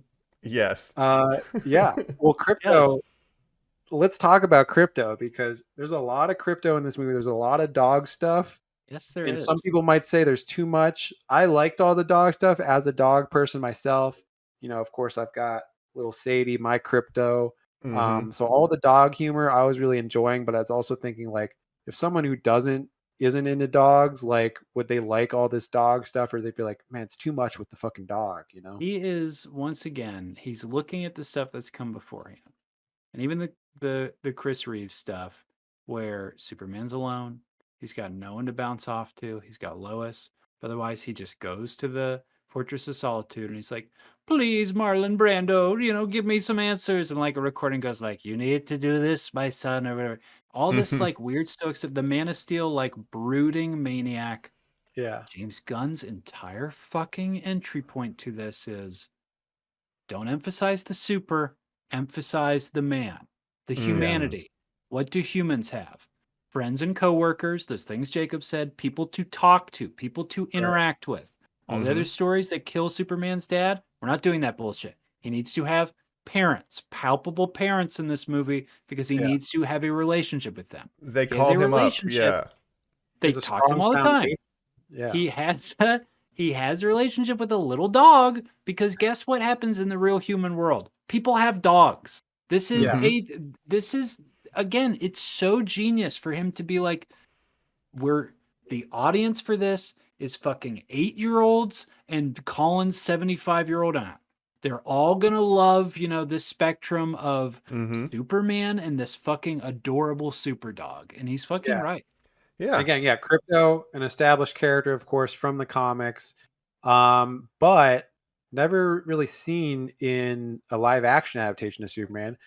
And they also don't explain in this movie, but it's not necessary to explain. But why does he have a super dog that also has superpowers? They never What? explain that. What's Yeah. going on with Krypton that everyone there looks like us, and what they have, they also call dogs? Yeah. Like, Right. what is this place? And of course, the reveal It's at the the end engineers. is that it's not even his dog. He's just watching it, of course, for his cousin. And we're gonna get more. We'll talk Kind of about a- his cousin. In a I little think bit, too. that the reveal that it wasn't his dog full time makes all the dog stuff in this movie work for me so much better because it was like, we're giving it to you. It's kind of a one and done for this movie. It's kind of a Foster situation. The thing Yes. for me that makes the writing with the dog work, the unruliness that he's got something he can't control, that he's trying to do this mirroring of this very famous Justice League Unlimited episode has Superman saying, I live in a world of cardboard. He's fighting Darkseid and he says, you don't understand the control and precision that I have to have every day to exist in a world of cardboard, the earth that I can finally open up. The fact that you see this dog do whatever it wants and the world gets destroyed, and how much Yeah. restraint Clark has, all this stuff. It's genius. But the writing at the end, that this dog has been rowdy this whole time, that the climax of this film is our protagonist screaming. He screams Superman with a boyish glee of, that's what you don't understand, Luther, is I'm a good person because being a good person is cool. And he gives this sort of like Adam Sandler as Billy Madison, like peeing your pants is cool speech of like kind of like what a nice loser he is. And that's great for the character, not enough for the audience. So instead, we see our villain get beat up by this fucking rowdy dog. It's been seeded this whole time that he's going to act up and do this physical stuff. It's such a good fucking payoff as a viewer. He In doesn't Crypto have to punch being- Lex Luthor. Yeah. No, because his dog does it. Exactly. But Crypto being so unruly, I think, is important because, of course, everyone, if you've ever had a dog, if you've ever been in a home with a dog, like it's recognizable behavior for your dog. Sometimes it jumps all over you, doesn't know how strong it is. It'll get super rowdy, it'll get excited and jump all over you and want to play. And what if you had a dog that was super strong and did those same things? What would that be like? Of course, he's gonna like beat the shit out of you, but not on purpose. He's just having fun. So all that stuff with Crypto, and it also is underlying again Clark's love of all beings, and like when the dog is kidnapped by Lex Luthor, and Mr. Terrific, I think, is like, it's just a dog, and he's like, yeah, and he's not even a very good one, but he's alone up there, and he's probably scared. That line, and when he's talking to Lois and they're talking about something else, and he says, I'm probably gonna turn myself in, and she says, why? And he's like, to get the dog back. Like, he says it so plainly and clearly that you're just like, he has been flying around for a fucking full day just being like, where the fuck is this dog? I'm not messing around. Like, when I was a kid, my dog jumped over the fence and we had to drive around and literally just yell its name outside the car door. Like, it's that feeling of no control that you feel where he's like, God damn it, is there one more place I can check, or am I gonna have to like fucking get arrested to get this dog back? Yeah. And dogs do things all the time that can cause problems, and they don't know that they're doing something wrong. They're just they're dogs, and especially if you have a bigger dog, it can cause chaos and not even mean to, and you just kind of have to deal with it as a dog Yeah. owner. You ever seen a Beethoven movie? Yeah. They're all about So I that. love Crypto, and I think that one line where he's like, yeah, he's not even a very good one, but he's alone up there and he's probably scared. Like, that just underlines Clark's character. The so humanity well. of Clark. Superman. Yeah. Get the toy. It's so perfect. Like, we get that payoff too. What do you do to a super dog? You beam super squirrels into its brain. And Superman's like, what? Like, the way that he's looking at it, it's like, you fucking moron. It also shows like the pettiness of Lex Luthor. He's like, yeah, I'm even gonna like kidnap your dog just because Fuck your dog, by the way. But he goes into Lex Luthor's room and he just screams at him, "Where's the dog?" It's not, "Why are you Where's ruining my the dog?" reputation?" It's like, "Where's the dog?" Yeah. That's like the the first dog? time that he gets not about angry. him. He's like, That's "You took how he my boils dog." over. Yeah. Yeah, and it's Yeah. not about him, it's about the dog. He's selfless. Yeah, that's very good Right. stuff. So I like it all. Crypto based on Uzu, which is James Gunn's adopted Gunn's own dog. Which I Mm-hmm. guess was a troublesome dog. He's an adopted dog, and he was troublesome. He was hard to care for at first, and so he's basing Crypto on his own experiences as a dog owner, which is great. And again, Clark's love of humanity, love of all living things, not willing to kill anything, not willing to let anything die, to even comical proportions where he's saving a single squirrel, right? Or when he's fighting the kaiju and he's holding its like leg up, and there's a dog standing there, and he's like, shoot, go, trying to just blows him away with his super breath. Why are the robots the way that they are? Why does the one robot say, we do not have the capacity to care if this dog lives or dies? We feed Again, the the robots canine. are a thing. The robots are a thing in the Fortress of Solitude in different interpretations of the story. So the robots have existed in the Fortress of Solitude before. Yeah, I had to look some of that up too because I don't know much about Superman. But yeah, he has like Superman robots. Sometimes they would look Yeah. like him. So if Clark Kent had to be somewhere and Superman had to be somewhere, he'd send a robot. Mm. But these Perhaps robots, one day I could have a name. Four's a name, so is Gary. Gary. Yeah. But yeah, this is what Alan Tudyk is back Alan as one of these Tudyk and robots. also Palm Michael Rooker and Palm Clementif and Bradley have Cooper's his are dad. A lot of Is Guardians Palm the one characters. who goes, "Oh, he looked at me"?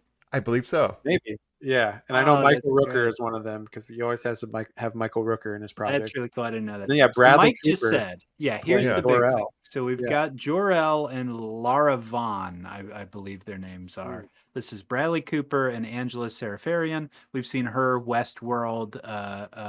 She's fantastic. Bradley Cooper, I don't know if you guys know this, has a little bit of a working relationship with James Gunn. He plays this little rodent from Brooklyn called Rocket Yeah. Raccoon. Taking not a on the raccoon. storied role, Russell Crowe, Marlon Marlon Brando, Bradley uh, Cooper. Bradley Cooper. Yeah. Yep. I was shocked, and it felt so right and natural, and that it's played fully in a foreign language. It's dubbed Right. at one point, but he Speaking himself Kryptonian. never cycles over to like, hey, and then blah blah blah. Now this is a guy who was the second choice next to Ryan Reynolds to play Green Lantern in the film Green Lantern. So a Wow. very different DC path for him. now. Also, Bradley Cooper always popping up where you least expect him because I just thought of our little Dungeons and Dragons movie that we love when he pops up in that. He has a small role in that. Yeah. Small. And now One could then he say. popped up as Jor-El in a recording. And this recording is a big part of the plot, of course, because So the important. second half of the message is corrupted from when the spaceship crashed into Earth, and that becomes a big plot point later, right? Now Yeah. I'm again coming in my pants because I'm looking at this from a structure standpoint. I'm going, fuck. James Gunn opens with this title crawl. We see this one scene with Crypto. He goes right to the fucking Fortress of Solitude. All these classic things. We're not getting them called out. There's no line of like, and this is the Fortress of Solitude. It's from a crystal on Superman's Home. planet.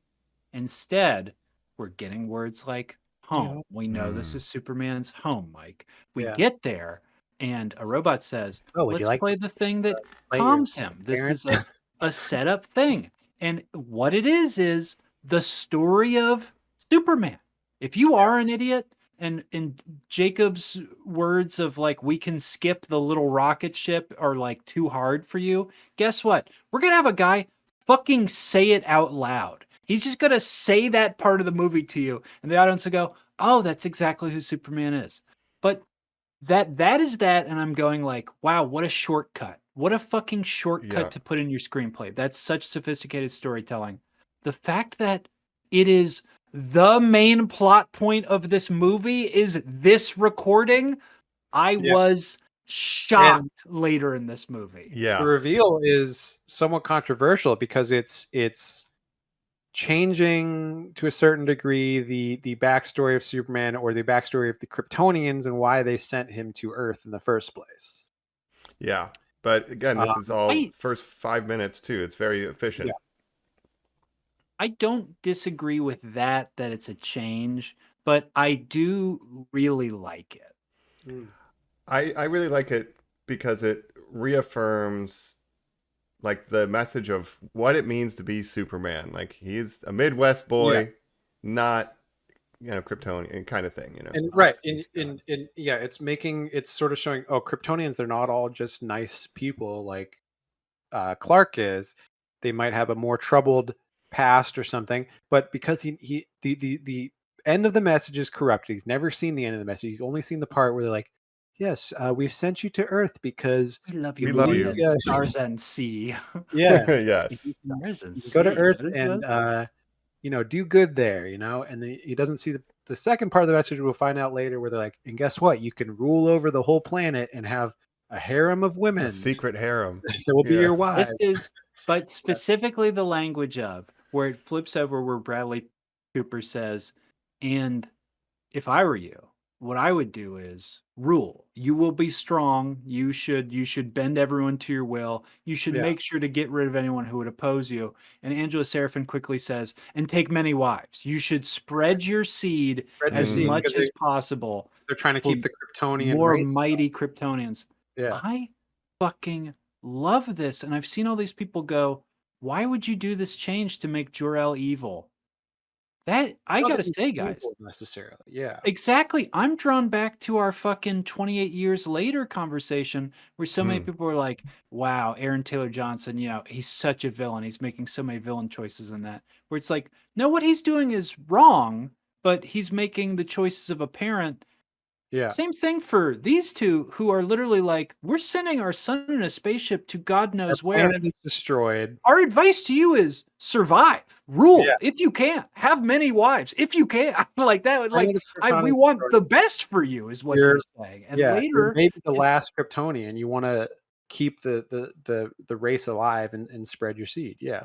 and the message that the human dad shares is, well, we can wish those things for you, but we can't really make you do anything. That's your role as a human being, Clark, and Right. that's the great lesson of all this. And yeah, not to jump too far ahead, but ultimately the point of the movie is that like by the end he's like, oh yes, put on the recordings of my parents that always soothe me, and then it's his childhood memories of growing up with the Kents, and those are who he considers his obviously not his birth parents, but his real parents that raised him, his adoptive parents.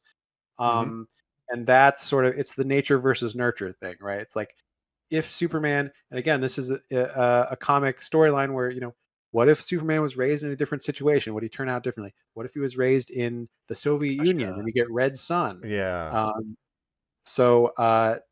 His, the nurture is he was raised by the Kents to be a good person, and he became a good person. Would he have been different if he was raised by different people? We don't know, but this movie suggests very likely so. But yeah, even Colin's angle of like from the perspective of the Kryptonians, you're sending him to Ant Planet. They're like, these people, like, they're kind of beneath you, bro. Like, invisible. Crush the ants. Crush the ants and maintain the species. Yeah, they're like, Cool if you can. Yeah. Yeah, it's the what are the invincible people called? Oh, Viltrumites. It's Viltrumite. kind of like doing something like that. It's literally that. Truly, he's doing a riff on the Viltrumite story. Yeah. Yeah, or the Viltrumites are doing a riff on Krypton originally, right? Right. But I saw in some research that there was like a comic that had this angle. So this is not completely out of the, because there's been 100 years of Superman. I'm sure a lot of this stuff is so many. There's been somewhere. Injustice Superman where he turns evil because they kill Lois Lane when she was pregnant. The Joker kills Lois Lane and then he goes evil. So there's been different evil Superman. What if he was evil? What if he was, again, what if Red Sun? What if he was raised in Russia? What if all these different scenarios, Elseworld tales and things like that. Yeah, I just think that this version of Superman is the version that we need right now. You could do a lot of stuff with Superman. I like what they're doing here. Yes. I like him fighting the Hammer of Baravia. I like him. So much to talk about in this movie.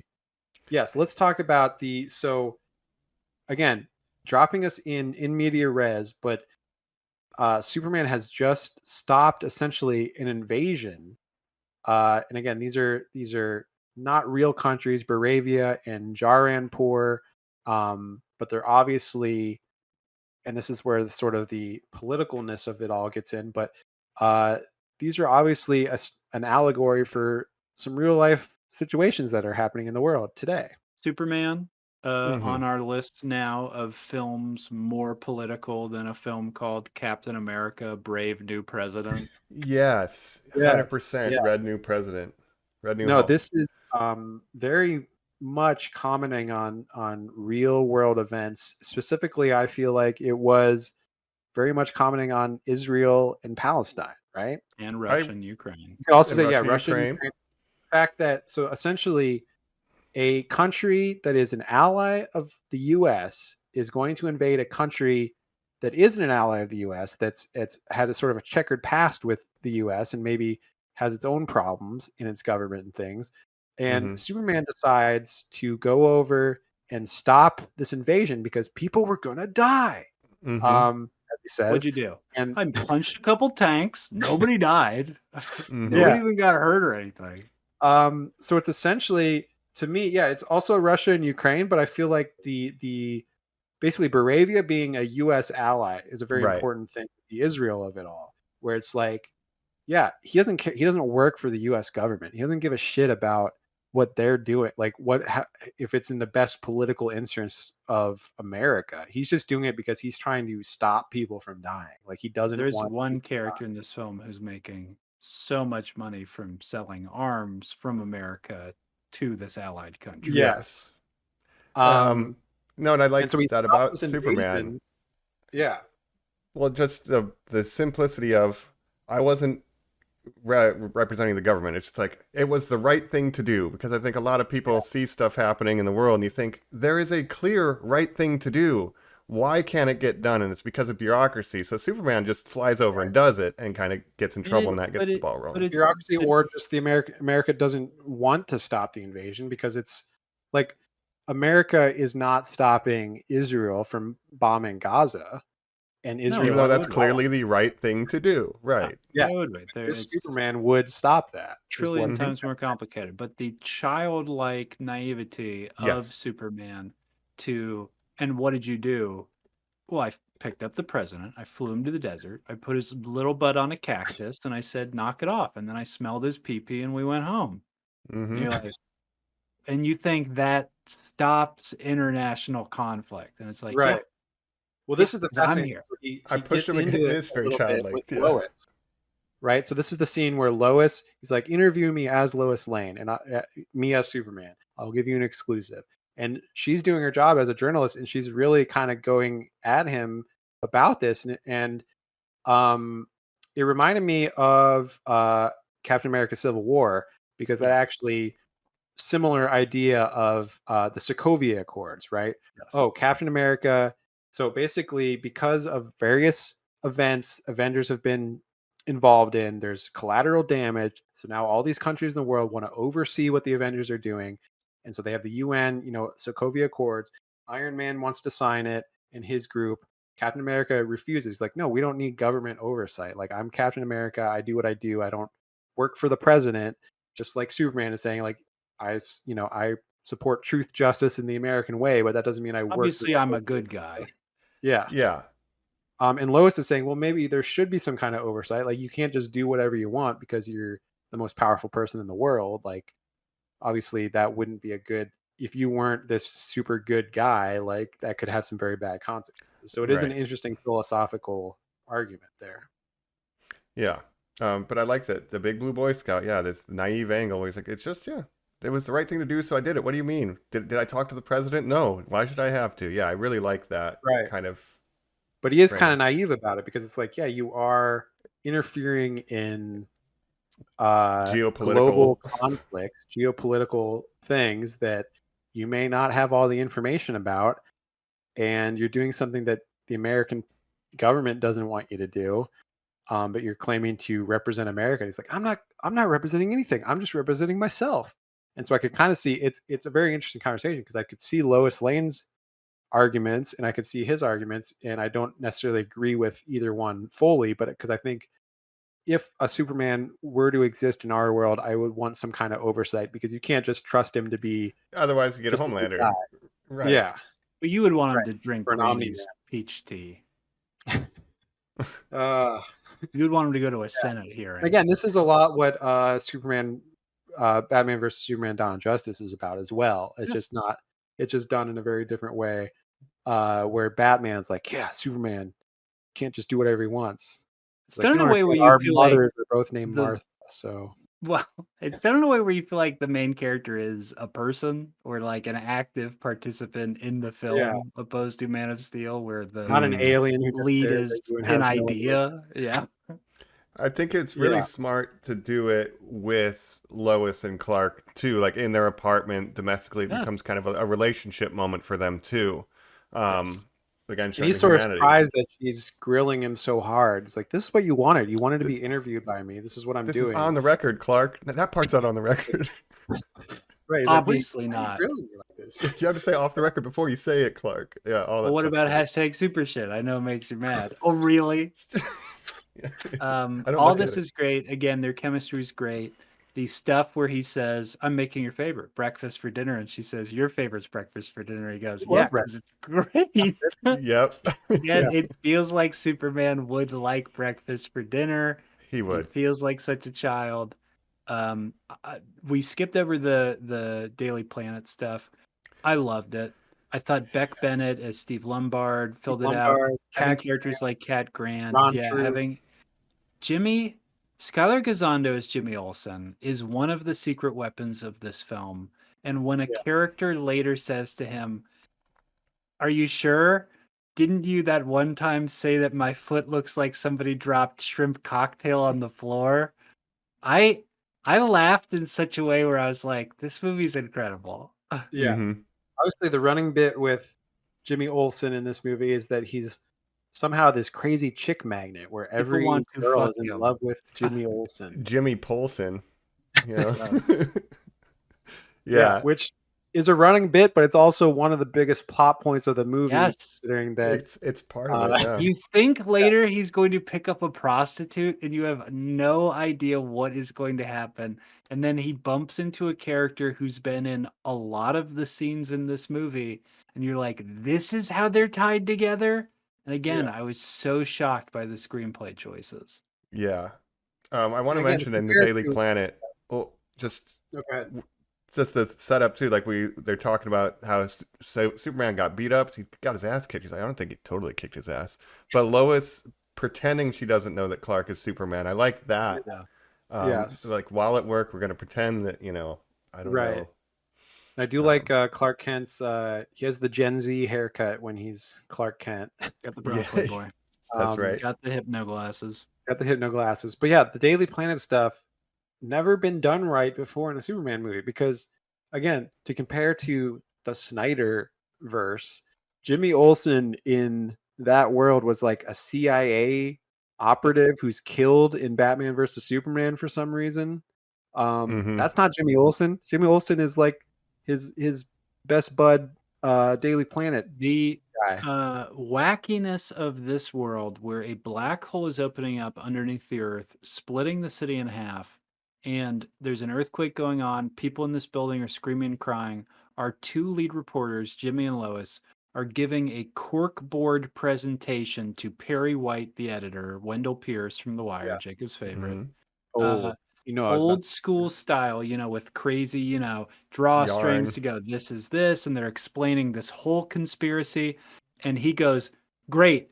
Do you still have that crazy flying UFO on the building?" And she goes, "Yes." And they go, "Let's go get on that." go. And there's Yeah. a shot of them wheeling the corkboard into it because they're going to continue their presentation. And then while one of them is flying it, they write out the article that they then have to hit publish, internet ready, print ready. I loved this. It's It so felt goofy. so good. Yeah. Why All don't I the have a Daily seat? Planet stuff is great. Yeah, and I don't have a seat. There's only 5 seats. Beck Bennett crying, going like, Yeah. Yeah, I love again, it. these characters, yeah. Perry White, Wendell Pierce, of course, The Wire alumni. Any actor that was in The Wire gets a free pass for life from me. Wendell Pierce, yeah, perfect casting for Perry White. Then you have, of course, Steve Lombard, Cat Grant, Ron Troop, these characters that have always existed in animated versions and stuff, but we've never seen them in live action. And I Yeah, want to go back to a comment about the DC universe. Where I said a while ago, there's these mandates about things like no DC toys can have guns. So Peacemaker comes with a sword, a character who shoots a gun. Yes, And a then large gun. Colin Farrell as the Penguin saying the only thing that would complete this look is a cigar. And them saying, we don't allow that. these To cigars. now you have James Gunn, who, again, I guess as the head of the studio, has the pull that Wendell Pierce, the entire movie, has a fucking cigar in his mouth. Yeah, Yeah, and he's a he's perfect not Perry smoking White. it, Like, but that's he's the got Perry it. White that I remember from the Yeah. animated series. Like that, Yes. all this Daily Planet stuff, they're nailing it. And It's again, this so is what good. reminds me of the Sam Raimi Spider-Man movies because you have Yes. Daily Planet, Daily Bugle, Yes. J. Jonah Jameson with a Jameson. cigar. Yeah. I don't know if he So does, the but it newspaper feels like stuff, he and like does. that's an important part of Clark Kent's character. He's a newspaper reporter. Like he works with Lois. They're journalists. I mean, Colin, you love that animated Jack Quaid, My Adventures with Superman. That's maybe my favorite Superman interpretation. Oh wow. Yeah, And this, and that's it's got so many reporting is a Daily big part Planet of that as well. characters, and Yeah. that's very akin to this. Yeah. This is So this exterior is the Leader building in Cleveland, which again I'm excited to get featured more in more Superman stuff going forward. Wow. It's great. Cool. I wonder, you know, that the post-credit sequence when they're looking at the crack in the building. I think that was in Cleveland as well, where they shot that. Oh, City Hall. Yeah, he gets arrested in front of City Hall. I think that's where that is happening too. Man, There's I can be Headlands such a jerk Beach. sometimes. Yeah, it's a lot of cool stuff for Cleveland. So, But yeah, so I love Daily all Planet. the Daily Planet stuff was great. And again, he's like a reporter in the Snyderverse, but it's like not. He really says like- things like, "I've got to cover the big story," and Yeah, Lawrence I gotta go to Fishburne, Lex who no one remembers is in those, is like, "You can't cover the big story." Yeah, I put you on the football game, didn't I? Yeah. Oh I don't know. jeez. No, I even like I want Lois. to investigate the Batman. Right. What? I like when Lois was interviewing him too. She's like, I gave you a longer interview than I ever gave myself. She's like, oh, you can time those interviews in your head that you those give yourself. interviews that you do yourself. Another very funny And what's line. the ethics I of loved that? But today yeah. was when Superman is imprisoned by Lex Luthor, and Lex is like, I'm gonna go get that reporter you always give interviews to. And you think that he's gonna say Lois Lane. He's like, get me Clark Kent. I'm gonna Of course, kill he him Yeah. too. Maybe when I return. Funny, unexpected line that I love. Yeah, that was Um, great. Yeah. So yeah, let's get into more of the plot of the movie. We've been talking for like 2 hours. I But we think still we're have just so much- jumping all over the place, but Yeah, that's yeah. okay. There's But just so much to talk about with this movie. yeah, I guess Um, the simplified version is he gets beat up by the Hammer of Baravia, which is presumably a super being from Baravia that's mad that he interfered in the war. Yeah. And then we find learn, out that yeah, Lex Luthor is sort of behind it all, including he's providing arms to Baravia and is in secret cahoots with the president of Baravia, who again is our Netanyahu stand-in or our he Putin looks a lot stand-in. like him. Yeah, Like, his face kind of resembles. I think it's intentional, With but yeah, Trump's Right. hair, though. with Trump's hair and stuff, yeah, and bad suits. So- They have an agreement. he's working for Lex Luthor. They have these like portals where they can walk into the portal and go through. Lex Luthor's created a pocket universe, which allows them to travel. So there's one in the LexCorp Tower, and then you can travel to different places. And There's one in so really, Barovia. Lex decides it all. Yeah. Yeah. But his deal is Including if we, Hammer Bro. yeah, the deal they struck is once they take over the Palestine stand-in country, what's the name of the Jaranpur. Jaipur? Once, Jaranpur. yeah, once Jaipur is taken over, Lex Luthor will get half of it. That's kind of the deal that they've Lutherland struck. and New Barovia. Yes. Yeah. And so they're trying to invade this country. Superman stops them, and He's But using yeah, Lex Ultraman Luthor, as the Hammer of Baravia to stage a backlash so that Superman has heat publicly. Like, why did you go over there? so Lex also has all these other plans where he's creating genetically modified people. We have the Engineer, we have Ultraman, and we have his army of Lex Reavers. bots. The Yeah. Raptors. Reavers, the Raptors, yeah. But the Engineer, what did we think of her? She was fine, I thought. I didn't really much care for this. Honestly, Yeah. I liked her. Just because I saw little things of like the Engineer from comics before going in, and I'm like, what a weird character. Her hands are saw blades. How do you do that? That's so goofy. Yeah. And then to see him doing it, I'm like, you know what? Yeah, this is silly, There it is. and I'm okay with it. She doesn't have So a lot when- of dialogue.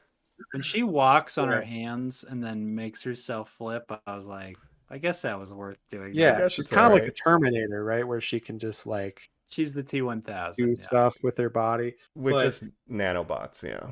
Yeah, when I first saw the trailer, when I saw her in the trailer at first, I thought she was Mercy, which is a character that works for Lex Luthor, who is like his bodyguard essentially. So she's Mercy is a woman who's an assassin bodyguard that like protects Lex Luthor and kills people for him and stuff. So I thought she was going to be Mercy, and then I was like, oh, she's the Engineer. Okay, I don't know anything about the Engineer. Another obscure he was fun. character. Yeah, Yeah. but Mercy But would have been cool too. Mm. But Lex Luthor then eventually he tracks down where the Fortress of Solitude is. Um, Yeah, yeah. in which, of course, well, we got to get into the Ultraman of it all too, which is why he's able to find the It's still Fortress of set up Solitude. as a mystery. Like, oh, how do you get the door to open? Yeah, yeah. So Ultraman is this powerful being that can fight who seems as powerful as Superman is actually giving him trouble, fighting him. And it's someone who's an all black suit, black mask, sort of like Black Noir. Black Noir from Looks like Black Noir or looks like Bane from the Batman Forever movie, in that he's basically wordless. He kind of gives like physical signs to the people who ask him commands, and we know that Lex has this very particular fighting style, which I adored. That's 1A, true. You have a 13C. panel of people who plug in his commands to Yes. fight Superman. Yeah, I think this is And when great. it's revealed who Ultraman is, it makes a lot of sense of like why they do it that way, right? Yeah, and like but just we won't for reveal Lex, that yet. yeah, we'll get it, we're close though. But yeah, they have Lex Luthor. Like that's the way in which he knows he could physically combat Superman. He's like, I'm smarter, so I'll just learn all the moves. I'll study all the tape from all of his fights from the last couple years, and I can beat him if I'm on equal footing, basically. So that's what he does with Ultraman. He just calls it out. Again, I love it. Such a perfect Lex Luthor way to do things. 5B, 5B. Yeah, just saying number letter combos. It's very funny. So eventually, so basically, Superman. Lex shows up to Fortress of Solitude, trashes the place, like destroys his robots, kidnaps Crypto. And they hack in. They hack in. This is what we. This is our big reveal that the exposition was a video plot point. message. Yes, and because the engineer can do matrixy Computer stuff, stuff. able to like fix the corrupted ending of the message. So Lex Luthor has the ending of the message, which Clark has actually never seen before. Yeah, and that's the smoking gun of implicating Superman, because of course it reveals that Bradley Cooper's also saying, "Oh, and of course rule over the planet and take many wives and have a secret harem." That's right. So he's got the smoking gun, and this is also what's his girl Eve? Is that his girlfriend? Eve Tessmacher. Yeah, Eve Tessmacher. Yeah, like she's been taking selfies the whole time too. But when they're getting out of the spaceship at the Fortress of Solitude, and she's got this pink get up on, I'm like, why is he bringing her everywhere? So for that to all pay off at the end was very funny. But he's got the message now, and there has been a little bit of sentiment against Superman publicly because of whatever. The Baravia thing. So he's hoping to get a smoking gun to make more of that negative sentiment, and this is the perfect thing for that. Is this message? He can't get an okay from the Defense Secretary of the United States that Superman is an enemy until he gets actual proof. This is what he's been looking for, which means he can move forward with his team Earth Defense. What the hell were they called? Star Defense or something like that? Oh, yeah, Earth Force or something. Planet? Yeah. Planet Defenders. Planet Force, I think maybe. Planet Force, I believe, yeah. So he releases this video, which is the smoking gun. Clark's like, well, immediately shout out to like, it's fake or something. It's got it. And Eddie Gathegi says, those translation guys, they don't lie. No, they a bunch of 100% real. They say they're smart. They must be. Shout out to Michael Ian Black of Stella. Oh, yeah, who's playing the sort of Bill O'Reilly. The Fox News. And this is where we get a very funny cameo, of course. We get Peacemaker. I don't know. This Superman. I mean, you can't trust these immigrants, he says, or something like that. You're like, he thinks he's so much better than us because he doesn't kill people. What a wimp. A wimp. And I'll say the Peacemaker cameo got a audible reaction from my theater audience. We didn't even talk about our theater experiences or anything up top. My audience was loving that cameo. So mine was packed for I think we had the first matinee 11:15. Yeah, I saw this Thursday night, the night it came out, opening day, and it was great. I saw it on 7-Eleven. Wow. But so Superman decides to turn himself in. And mainly because, like you said, they kidnapped his dog. He's like, look, I know he's not even a very good one, but I he's gotta alone find up this there. dog. He's scared. They'll take So me Frank to Grillo where he says might to be. him, Yeah. the thing is, though, we can't really hold you. So we had to outsource our prison to ICE. To- And Superman goes, Yeah. "You taking me to Alligator Alcatraz?" And he says, "Fucking Yes. worse, man. We're taking you to the fucking Pocket dimension. Minecraft nether realm, dude." They It's do all go to the right. nether. That's he right. found a nether Going to the pearl or fucking whatever. nether. And basically, yeah, Lex's planet force or whatever is ice, basically. He has a Um, pocket trying dimension to- prison with no government oversight. He could disappear anybody. Ex-girlfriends are Bunch of getting alligators. disappeared. And again, this is where a lot of the crazy should have been sci-fi like stuff comes the in. the black hole and the positive ion river, and of course the alligators that are in it. Which Like I guess alligators. that's comic booky. Yeah, of course, when you try to create a pocket universe, it can go wrong, and then there's a black hole that can destroy Then you everything. make an alligator Alcatraz.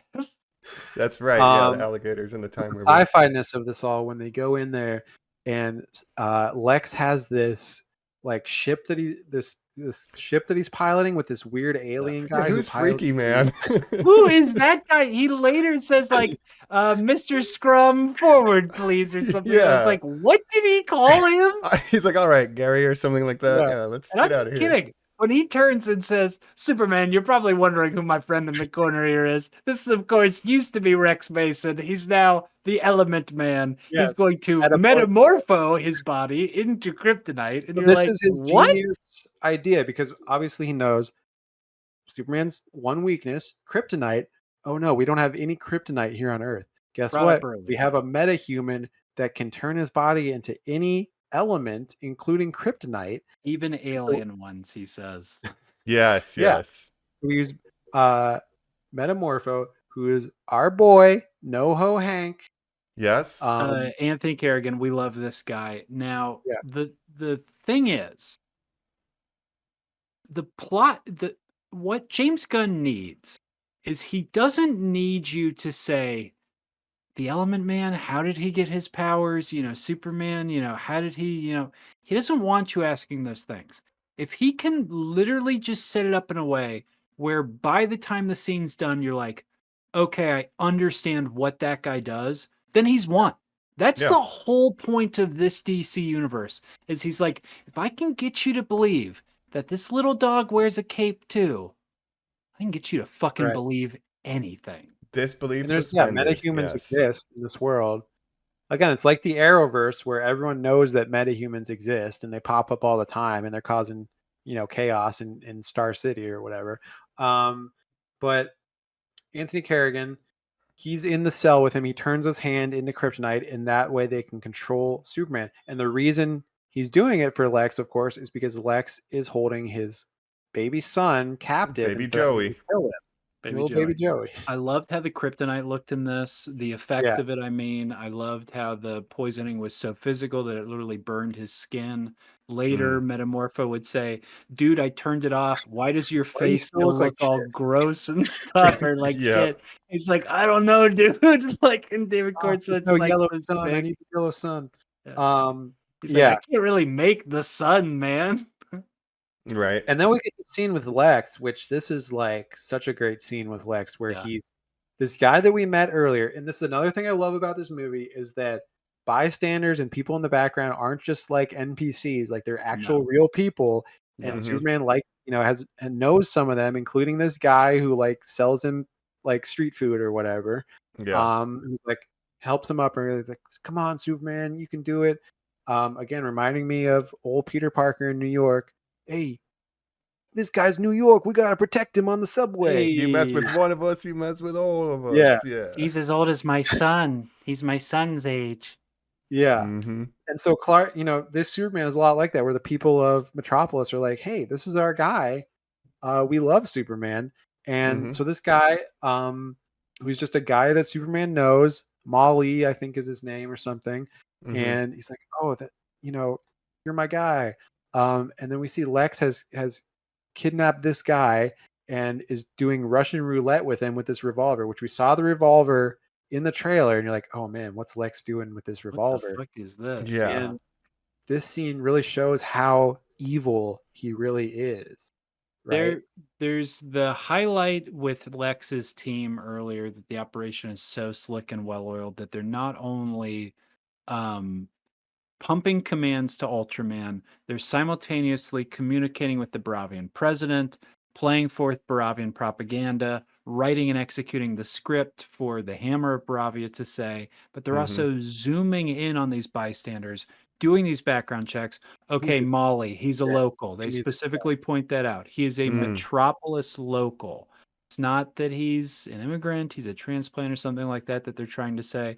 It is No. that one of the local guys on the block loves Superman and would yeah, die for him. And he's that just is a guy that a Superman very, knows. Yeah, And it's inspiring. it's really inspiring, but it's also like that character. He's getting questioned by Lex, gun to his head literally, and he's like, "Look, Superman, I don't have a family, I don't have kids, I have I don't no have one. shit. I Don't have no tell him one. Let me anything." die. And Superman's like, crazy. no, Molly. No way, man. but Lex knows ultimately Superman's Yeah. biggest weakness isn't kryptonite. It's actually his humanity Yeah. and his unwillingness to let anyone die for him. So like this is like the worst thing you could do is like holding this guy hostage, holding a gun to his head and be like, all right, tell me what I want to know or I'm going to shoot this fucking guy. Spins. He does Russian roulette once. It doesn't work. He says questions. Jacob's right about Superman's biggest weakness. He says, who raised you on this planet? I'll kill them next. Who did this? You know, he's asking him these personal questions. Click. Kills this guy. And Lex goes, Like, oh, that happened so much faster than I thought it would. Yeah. Which was, yeah, such a chilling scene, but also very funny because Russian roulette in movies is always portrayed as like, oh, it takes them like more than twice to actually for the bullet. And it's like, well, sometimes you just get bad RNG and you 1 in actually 6. do just get shot. Yeah. It was very mustache twirly moment. We say, oh, it went a lot faster than I thought it would have. Yeah, Yeah. absolutely. Yeah. And it's sort of just uncaringness of just murdering this man in Mhm. cold blood, and then also just showing how bad Lex really is, where he's just going to kill this guy and feel no emotion about it. Be like, well, that happened quicker than I thought. I'm gonna get Clark Kent next. Yeah. Yeah, I'm gonna get that reporter you're always giving interviews to, Clark Kent. Clark. Interesting line he's walking tonally, but it works. Yeah, but again, it's the perfect portrayal of Lex because he is so evil. And this really kills Superman more than anything. Even the kryptonite, like he can handle the kryptonite, but watching this guy die in front of him when there was nothing he could do, It's like horrible. yeah, breaking his heart. Also, the thing that turns Metamorpho around, that he starts crying and saying, you know, I can't believe I did nothing. I just let that guy die. Poor Molly. Then he says, Superman, you can get my son right. And Superman, even just like, you know, bloody, beat up, and like dying, nods to him and Yeah. goes, okay, turns it off. And Superman, who basically has no powers, shoots over there and it's like, just like blows this little baby guy up blow. basically to save that baby. Yeah. Well, he's trying And to then- get up when he has no powers because he does try to become sun-like Right. to give him a little bit of a Yeah. boost. But Oh, seeing yeah, so they Superman need- attempt to get up, it's like you know. Yeah. So he's still weak after the kryptonite. He needs the yellow sun of Earth to recharge his powers. And then Metamorpho's like, well, I can't really create a sun, except I kind of can. Baloo! There's And like then- a hydrogen explosion, but like a nuclear reaction. Hydrogen, basically. nitrogen, Yeah. he's putting all the Yeah. chemicals together to make a I like- sun. Basically. Right, and then the people next door who are in jail are like, "Hey, they're doing something in here." Like, Hey, yeah, they're doing stop something. it. Knock it off. I'll get some favoritism. We're for gonna get in this. trouble. Come on, guys. Again, very Um, funny. Yeah. And then so Then he all zips over. while this is happening, Lois is teaming up with the Justice Gang with Mr. Terrific. Look, I know who Superman is. He's Clark Kent, obviously. You guys know that. We got to save him. He's in a pocket universe. Mr. Terrific's like, great. Let's go. You know, save him. That's when Why they go are to you that- helping me? Because it'll piss off Green Lantern. Yeah, yeah. Green Lantern doesn't want to do it. Yeah. Yeah. Let's take a break there while you guys kind of wrap up the ending of this thing, and I maybe head back to my home planet. All right. All right, sounds good. We're back. We've sent Colin into the pocket dimension Yeah. to We bail out locked him up. Superman. We can't hurt anybody else. And never again hurt anybody ever again. But so we'll be wrapping up the ending of this movie before we get into final thoughts. We have his final thoughts on deck for when we get to that point. But yeah, we're going with Mr. talk Terrific about and Lois. Yeah. Lois, yeah, and this is where we get the Mr. Terrific aura farming scene, Mm-hmm. where he kind of Kind of puts a a force wonder. field around Lois and is just taking on a whole platoon of bad guys. And this is where you see his T spheres in action, which are his little drones that kind of fly around and he controls them.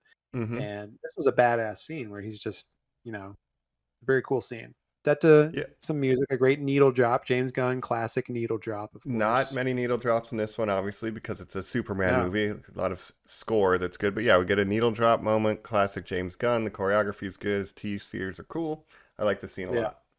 One of the yeah. standouts for a lot of people. The Aura Farm. I'm goddamn Mr. Terrific, whatever he says.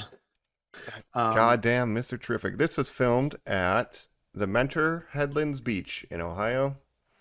mm, It's a shitty beach for yeah, being a beach, but it's where they did this or location. It's Lake always, Lake Erie Beach. yeah, Lake Erie. Yeah, So, yeah, I've been um, to a couple of those. Not as good as ocean beaches. no, not nearly, but represent Mentor, Ohio. Um, but yeah, he busts through, beats up all these troops and stuff. I like that they're wearing Hawaiian shirts. It's such a weird vibe over there. Yeah, Um, just hanging out at the camp. Luther Um, Corp, they like to have fun. But there's they a find the portal, portal. yeah, which leads Yeah. to the pocket universe. Yeah, that's Um, where the Hammer of Bravia would abscond to and then go through a portal to get where they need to get to. So they get in so there and try to hack it. they're trying to rescue Superman. Meanwhile, he's breaking out. Um, he's rescuing Metamorpho and Baby Joey and Crypto. They're all kind of trying to escape. They're kind of getting sucked into a black hole at one point, right? There's Like Crypto's Minecraft like, Crystal "Get him out." River, yeah. Yeah, and then eventually, yeah, he uses his breath to kind of blow himself out, and then they all escape through the portal. And they're like, "Yeah, Lois, you came to save me." Yeah, they use the T-spheres to kind of find them and hey, fuck this way to the portal, Superman. And it's a pretty extended sequence. There's some guards that they're fighting and stuff. He's got to keep the baby out of the river. There's some stuff going on, but Right. yeah, they end up flying out of the portal last minute before it shuts because I don't know, portal crystals are forming. Like we can't maintain the portal. Hold forever. Yeah. We've had it open for too long. They bust out of there. Um, but Superman is Well, still this is weak. also, is this where the reveal of Ultraman's identity happens, or is that That's later? slightly later because right now Okay. Superman he got a fake son, but he's still weak. So we got to go to Ma and Pa Kent's to That's right. recharge. Couple days. I Okay. need a couple Go days. back. Yeah. And now, what I loved about this Ma and Pa Kent is that they aren't like big name actors. They're just kind of like they're not anyone you would recognize, and they really feel because of that they feel authentically like these small town rural farmer people who it's not Kevin Costner, it's some guy that you don't know, but they feel very authentically those people. Yeah, I'm trying to find the name of the actor because I know he would make some. He was like a recurring character in Supernatural, Yeah, he's been in other stuff. but not a Because I huge, actually huge watched, name actor, right? yeah, I watched Constantine with Keanu Reeves, and he was in that. Right. Um, Pruitt Taylor Vince. Yeah. yes, yeah. Stuart Taylor Vince. The mom I didn't know at all either. No. Neva Howe. But they feel very authentically these small town Kansas people, Mm-hmm. and they don't look anything like Clark Kent, obviously, because he's not their biological son. So Clark doesn't look like them, but they're just very good people who raised him to be a good person, and so that really works for me too. Yeah, yeah. And again, just their kind of small townsy, like they're on speakerphone, and the dad's like, "Tell him this." It's like, "I can hear you, Dad." Like those moments are really authentic.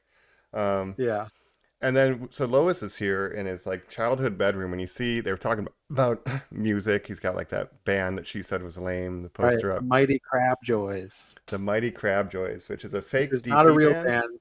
Yeah, Okay. I believe it's a band that James Gunn just made up. Hmm. And even wrote a song that's in this movie by the Mighty Crowdjoys that was written by James Gunn, I believe. Okay. I feel like I might have Um, heard of them in like a Peacemaker throwaway line or something, but either way, uh, I like, Lois is she says she never doubted Clark's integrity. Like when the tape comes out about his parents, she's like, I never once would believe that you could do that, Clark, not who I know. But then she sees his right. childhood bedroom and it really reinforces like, look at this hometown kid. Like Yeah. you see his upbringing, and you don't have to do a major flashback, just with the See the Mighty background Crab details. Boys poster on the wall.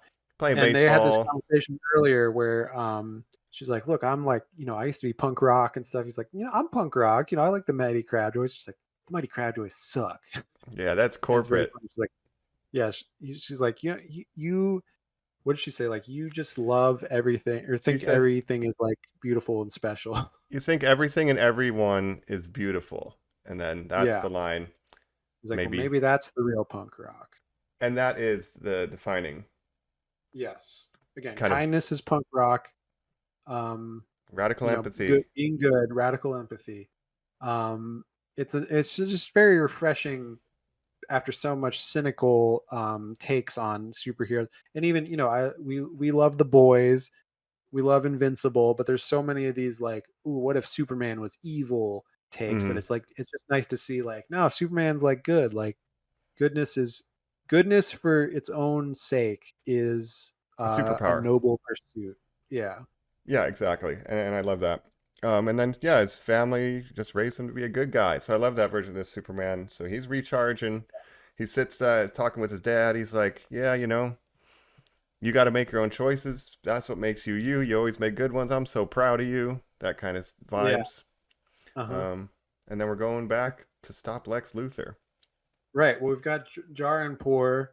This is where we get the kid raising the flag. Superman. We have two dilemmas right now. We have the rift tearing Metropolis apart, and then we have the imminent invasion of Jar and Poor. Forces are moving to invade again. You make your choice, Superman. You can't be in two places at once. What will you save, Right. Batman? Yeah. But this is what's so great. So you have this Superman scene where the people of Jar and Poor are like calling out for Superman.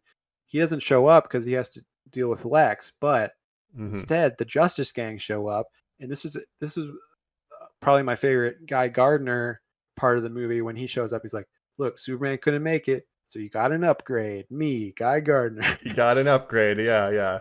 I love this stuff too. So we get the Justice Gang shows up, or at least him and Hawkgirl.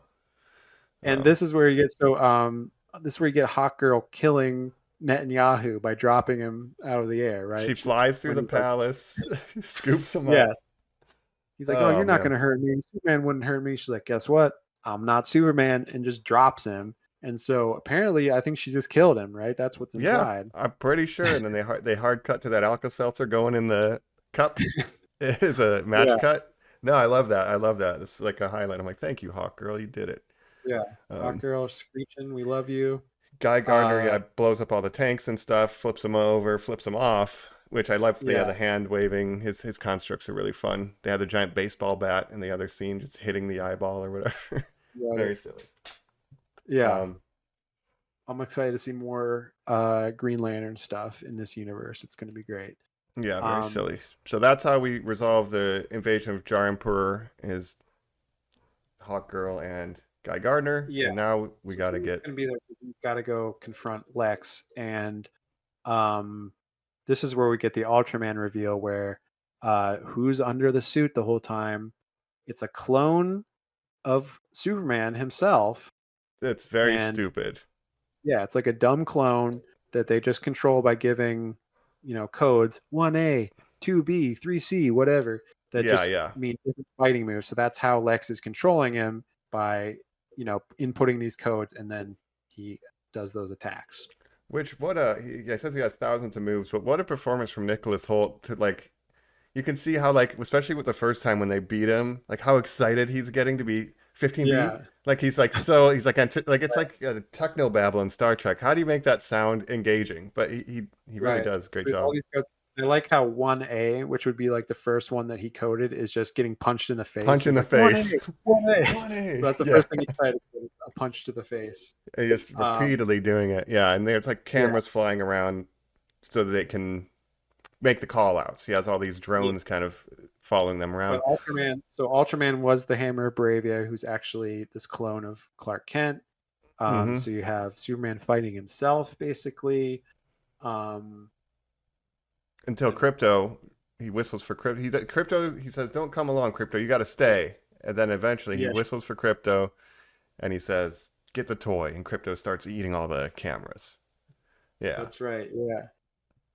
And some earlier stuff with Crypto where he's like trying to go after the T spheres, which is very funny too. Oh yeah, yeah, that's true. It's when they're escaping, and then Terrific's like, "Are you serious, man? Control this Yeah. thing." So that's a setup too, Uh, I suppose. Yeah, the getting the cameras. He's already shown to like to do that. So when Clark gives him the message, he knows exactly what to do. right. So Once the cameras can't see Ultraman, then Clark has no problem beating him up. It's done deal. yeah. You know, it's only through Lex's intellect that he would be defeated because they have equal strength. Um, Right. And we also have there's a lot of plot in this movie, which doesn't feel like it when you're watching it because like it all kind of mhm. makes sense, but there's like a lot to explain when trying to talk about it. We've But exceeded the there's the runtime, whole but we also did like the history yeah, of James Gunn. You know, we've talked about a lot yeah, on this yeah. episode. There's a lot to talk about, but we didn't even really mention the whole uh Superman's like girlfriend who kind of defects and is also like in love with Jimmy Olsen, who the selfies that she's been taking the whole time, it's revealed that like, oh, she was doing that on purpose because in the background are all of Lex's like secret plans and stuff. So she's been secretly documenting everything through these selfies. Everything that's been happening, yeah. So Jimmy Olsen, he's got a source. We don't know that it's her at first, but Lois is like, Right. we need to know where Superman is. So yeah, he's texting what appears to be an ex-girlfriend. He's not excited about it. Um, She's like super into him. She's like, oh, and we'll hang out later, right? And he's like, yeah, okay. right. And Which is then just a she's very funny like, run for Olsen. Yeah. how long will we hang out? The whole weekend? It's like, and he's so hesitant, even though it's all the dirt they need to stop Lex Yeah. Luthor. It only cost him a weekend, and he's still like, I don't know if I want to do. She's like a very attractive woman too. It's not Right. like she's like some rando. Like she's a very attractive lady, and he's just Just like the not into it for toes. some reason. Got to keep the Yeah. socks on. Um, but that is funny how he's so hesitant because she is a very attractive woman. And he's still like, I don't know if I want to spend a weekend. But eventually, she does send him Yeah. the files. I think the actress that Um, plays this character was like a Victoria's Secret model too. okay, great, So, yeah. yeah. And But then yeah, um, Lex ends up yelling at yeah, her. That's what pushes her over the edge. She's like, I'm so done with Lex yeah, Luthor. Jimmy, can right. we be together, Jimmy? Yeah, I love you, Jim. Jim. So she texts him all the dirt, and that's what allows Lois and them to do the journalism side of taking Lex down. That he's kind of Yeah. working with the government. So I like that they solve the problem. Like the Yes. journalism takes Lex Journalism. out. Yeah. Yeah, And the reveal is that Lex is providing arms to Baravia and working with the president of Baravia and all this stuff. in And then the exchange ultimate for half the reveal, country. Yeah. yeah. But what's really funny is that like, oh, you think he's doing all this just to get half the country, but then when he's doing like his villain monologue later, he's like, "Look, you don't even understand. I was only doing this plan to basically kill you, Superman. Like, I didn't even care about getting like having half that country will be nice, but like that was really just my part of my plan to kill Superman the whole time." Yeah, I didn't even It's like, really have an interest in that. I just wanted to yeah, kill you. his So that's very ultimate goal funny. is just like, I fucking hate Superman. It's wild, Um, man. yeah. But So he goes. That's what happened? when so Superman goes to Lex's office and confronts him. He's Yeah. like, That's not my weakness. I get up every day and I try to make the right choices, and that's my best strength. You know, humanity." Yeah. He kind of makes that big speech. Right. Exactly. Uh, Uh, and you think he closed the rift because they're like, oh, the codes will be at their office, so we need to break in there and get the code, and they'll close the rift up. oh yeah, I So forgot there's a whole rift that's like splitting Metropolis in half too, and they're like evacuate all the people so no one's getting hurt, but they're trying to yeah, stop that too. yeah. So Mr. Terrific eventually There's a lot hacks going into on. the computer when they get there too, closes the rift, Yeah. and Lex is now Fight with, publicly shamed. yes, but he's fight. So Clark has to fight Ultraman, his clone. Right. Ends up defeating him. And finally, yeah, confronts Lex in his office. Gives his little monologue where he's like, "Look, that's what you don't understand about me, Lex. I just, I'm just a good guy." And then we get Crypto kind of beating the shit out of Lex, Mm-hmm. and they're like, "Send him to Belle Reve," which is the prison in DC, one of the prisons. Okay. Yeah. Yeah. Because they published the article, and all of a sudden, ooh, Lex Luthor, billionaire, traitor to the United States, illegal arms Yeah, sales, all this. And yeah, he goes Yeah. down disgraced. So she's leaving to Belle Reve, which is the same prison where the Suicide Squad starts. And they're Okay. holding all these super villains and stuff. It's like Arkham. But for Arkham is Metropolis in area. Gotham. Belle Reve is I think it's in Louisiana, but it's like Oh another no. prison that can hold super villains and stuff. Yeah. Okay, gotcha. The raft in Louisiana. Yeah. Yeah, and then we go basically back to the Fortress of Solitude. Everybody's happy. We save the day. Play the video My Parents. It makes me feel good. It's been changed to Ma and Pa Kent. And then we Yes, get and then the back. reveal of the owner of Superdog, Crypto. Yes. So that's sort of the last minute cameo. We have Supergirl, Kara Zor-El, who is Kal-El's cousin. Mm-hmm. I don't know how much you know about Supergirl as a character. No, nothing. Less than I know about Nothing. Superman. I know she exists. Yeah. Kara Zor-El, of course, there was the Supergirl TV show, There's been a show, which is part of the Arrowverse, but technically a different universe from the Flash and Arrow's universe. So they did have crossovers, but it was like, when they're going between universes and multiverses and stuff. But Yeah, that's not Melissa confusing. Joyce played her in the show. But really, Supergirl, kind of an underrated character. And I'm excited for this iteration of her. Again, played by Millie Alcock, Rhaenyra Targaryen, our young Rhaenyra from House of the Dragon. Mm-hmm. We loved her in that. And the thing with Kara Zor-El is that she's different than Clark because she wasn't raised like he was raised. So she was, I believe in this version, she's raised sort of by herself. Like she's another survivor of Krypton, but she like watches every other Kryptonian die and is like super like jaded because of that. Right. So she's a lot more cynical than Superman, and she's more of a complicated character, and she's more willing to like do violence and stuff like that.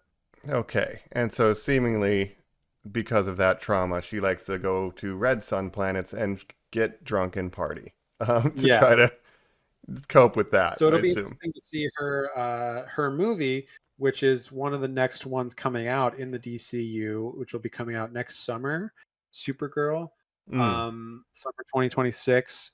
So that'll be interesting to see a different, like again, she's a more complicated character than right. But we get a brief intro. I like the verge. I like this introduction. She crashes in drunk. Why'd you move the door? I didn't move the door. What are you doing? We see that she's the owner of Crypto, and she's very rowdy and lets him do what she wants. Like, oh, that's why he's the way he is. Thanks for watching him, like bitch. Yeah, that stuff is funny. Drinking or whatever. Thanks for watching him, bitch. Yeah. So we kind of see their relationship a little bit. She's often portrayed. She's a little more immature in a lot of the animated shows that I've seen and stuff, where she's like his younger cousin. She's still kind of learning how to be a human because she wasn't raised among humans like Clark was. So she's definitely more Kryptonian, more alien, and just less of a good character, I guess. It'll be interesting to see how James Gunn handles it. But I like the setup. I didn't realize, I think maybe I knew, but I forgot that she had been cast. So I totally wasn't expecting this little cameo. And I was like, oh, this character just seems like a lot of fun. Like I think I mentioned in our text string, I like a Supergirl that probably has Kesha on rotation. That seems like it's going to be fun. Yeah. Yeah, she's going to be an interesting character. So, things I know about the movie. So it's let me look this up. It's going to be directed. Yeah, it's coming out next summer. Directed by Craig Gillespie, who's done some other movies. Cruella, he did that Cruella movie. Oh, okay, people like that. Yeah. Yeah, I, Tanya, different movies like that. And it's going to be based on kind of a famous comic line for probably the best known Supergirl comic storyline, which is Supergirl Woman of Tomorrow, written by Tom King. So, if you have any interest in Supergirl before the movie comes out. Check out Supergirl, Woman of Tomorrow. Tom King. Yeah, Tom King, very well-known writer for DC. And yeah, Millie Alcock, I thought she was great in her Game of Thrones. one scene here. Yeah, well, I love No, her in she's Game great of in that, Thrones. but yeah, this one scene made a big impression, I think, at least from her. Yeah, and I remember after House of the Dragon, when it was like it first announced that she's going to play Supergirl, and I was like, oh, okay, I see that. Yeah, I like that casting. Nice. So I did remember that. And so I know this about her movie too, is that Lobo is going to be in it. That's Do you know right. Lobo from DC? I know of Lobo. He's like a bounty hunter guy. Bounty hunter. He rides around on like a motorcycle. White and black that flies. base, kind of. Yeah. And apparently, so Lobo is going to be played by Jason Momoa. Makes sense. I know Big brother. what Lobo. Lobo looks like. It fits. Yeah. It fits. So that'll be interesting to see Jason Momoa as Lobo. Yeah, and I might imagine there's more stuff happening off planet potentially, but we will see that that's Supergirl. But I think maybe now we could go to final thoughts on He's the Superman. real owner of crypto. Yes. Okay. Let's do it. Yeah. Last thoughts. All right. Right after this, we're back on Normies Like Us. That's right. We're getting to final thoughts on our extended edition Superman 2025 review. Yeah. I will say Colin says 10 out of 10. And he got misty-eyed when he saw Superman and the dog sitting on the moon in the first post-cred. And yeah. Great scene. I love that as well. And I think, yeah, it's safe to say we all really like this movie. The post-creds were interesting because James Gunn is kind of has said in interviews and stuff, he doesn't love post-credit scenes that like have to reveal or foreshadow something that's coming. So the ones in this are just like little jokes. Like they're not super important to the plot, but they're just little scenes. And I kind of like that they're not Teasing referencing anything. something bigger. Yeah, they're not teasing anything. They're just these little, there's him and Crypto on the moon. And then there's that one scene with Mr. Terrific where they're talking about the crack in the building and stuff. It's and not that's just a cute perfectly little scene. aligned. It's like, you want me to take it apart and put it back together? Yeah. Yeah. That's great. But yeah, overall, I did love this movie. Like, I feel like I was sounding too negative about it. I did really love it. It's not my favorite James Gunn movie. I'll say that. Like, I like the Suicide Squad more. I think I like the Guardians trilogy more as a trilogy. So it's maybe his weakest superhero movie of all those, but I don't think it's a bad movie in any way. And again, I think it's setting up a universe that I'm really excited about, and I'm excited to see more of this character, more of all the characters in this movie. I thought it was perfectly cast. Like, it could not have been cast better with Lex and Lois Lane and Clark Kent. And just even all the supporting characters, Justice Gang, I love them. Like, I wasn't sure about Guy Gardner going in. I was like, oh, they're doing Guy Gardner Green Lantern. I don't know, but he really worked in the movie. Mr. Terrific was badass. Like, every scene he was in, I was just like, he's like stealing the show. And Hawkgirl I loved. So there's really a lot to love. Yeah, I think this movie had more. It had a bigger job to do than just be a movie. Again, it's setting up the universe and all the kind of directions you can take it. So I think it succeeds in that. I just had, again, because it has to do that, I think structurally it's a little weird. We do the Marvel problem of just fighting a strong evil version of yourself. Right. You know, little tropes like that. But ultimately, Lex is still the main villain. It's just he has to fight himself that Lex is controlling. So no, and I was getting a little. And I liked Lex controlling it that way. It was kind of giving me Mysterio vibes of like, you have a crew behind this bigger production, you know, but they pulled it off, and I think the movie soars, let's say. I need to address the allegations. Is this movie woke, right? Is this movie woke? Well, check this out, Super Jacob. woke. Super woke. So, this was shot in Cleveland. There's a fight in a baseball stadium. Very good, very American, very Superman. That baseball stadium, do you know what baseball stadium it was? The Guardians. Cleveland. Stadium? Progressive Field. Yeah. You know what it used to be called? Jacobs Field. That's right. That's right. It was my field, and they changed the name. They took it from you. So that's progressive. Yeah, so that's what I'm getting at, right? So is this movie woke? Well, first of all, the field is progressive, and the Ooh, Guardians, who changed their name because they were yeah, too woke, the right. Guardians of the Galaxy, it's very obvious what you're doing here, James Gunn. A Yeah, progressive James field. Gunn. The gun Yeah. is loaded. I'm like, right? Hashtag the gun don't miss.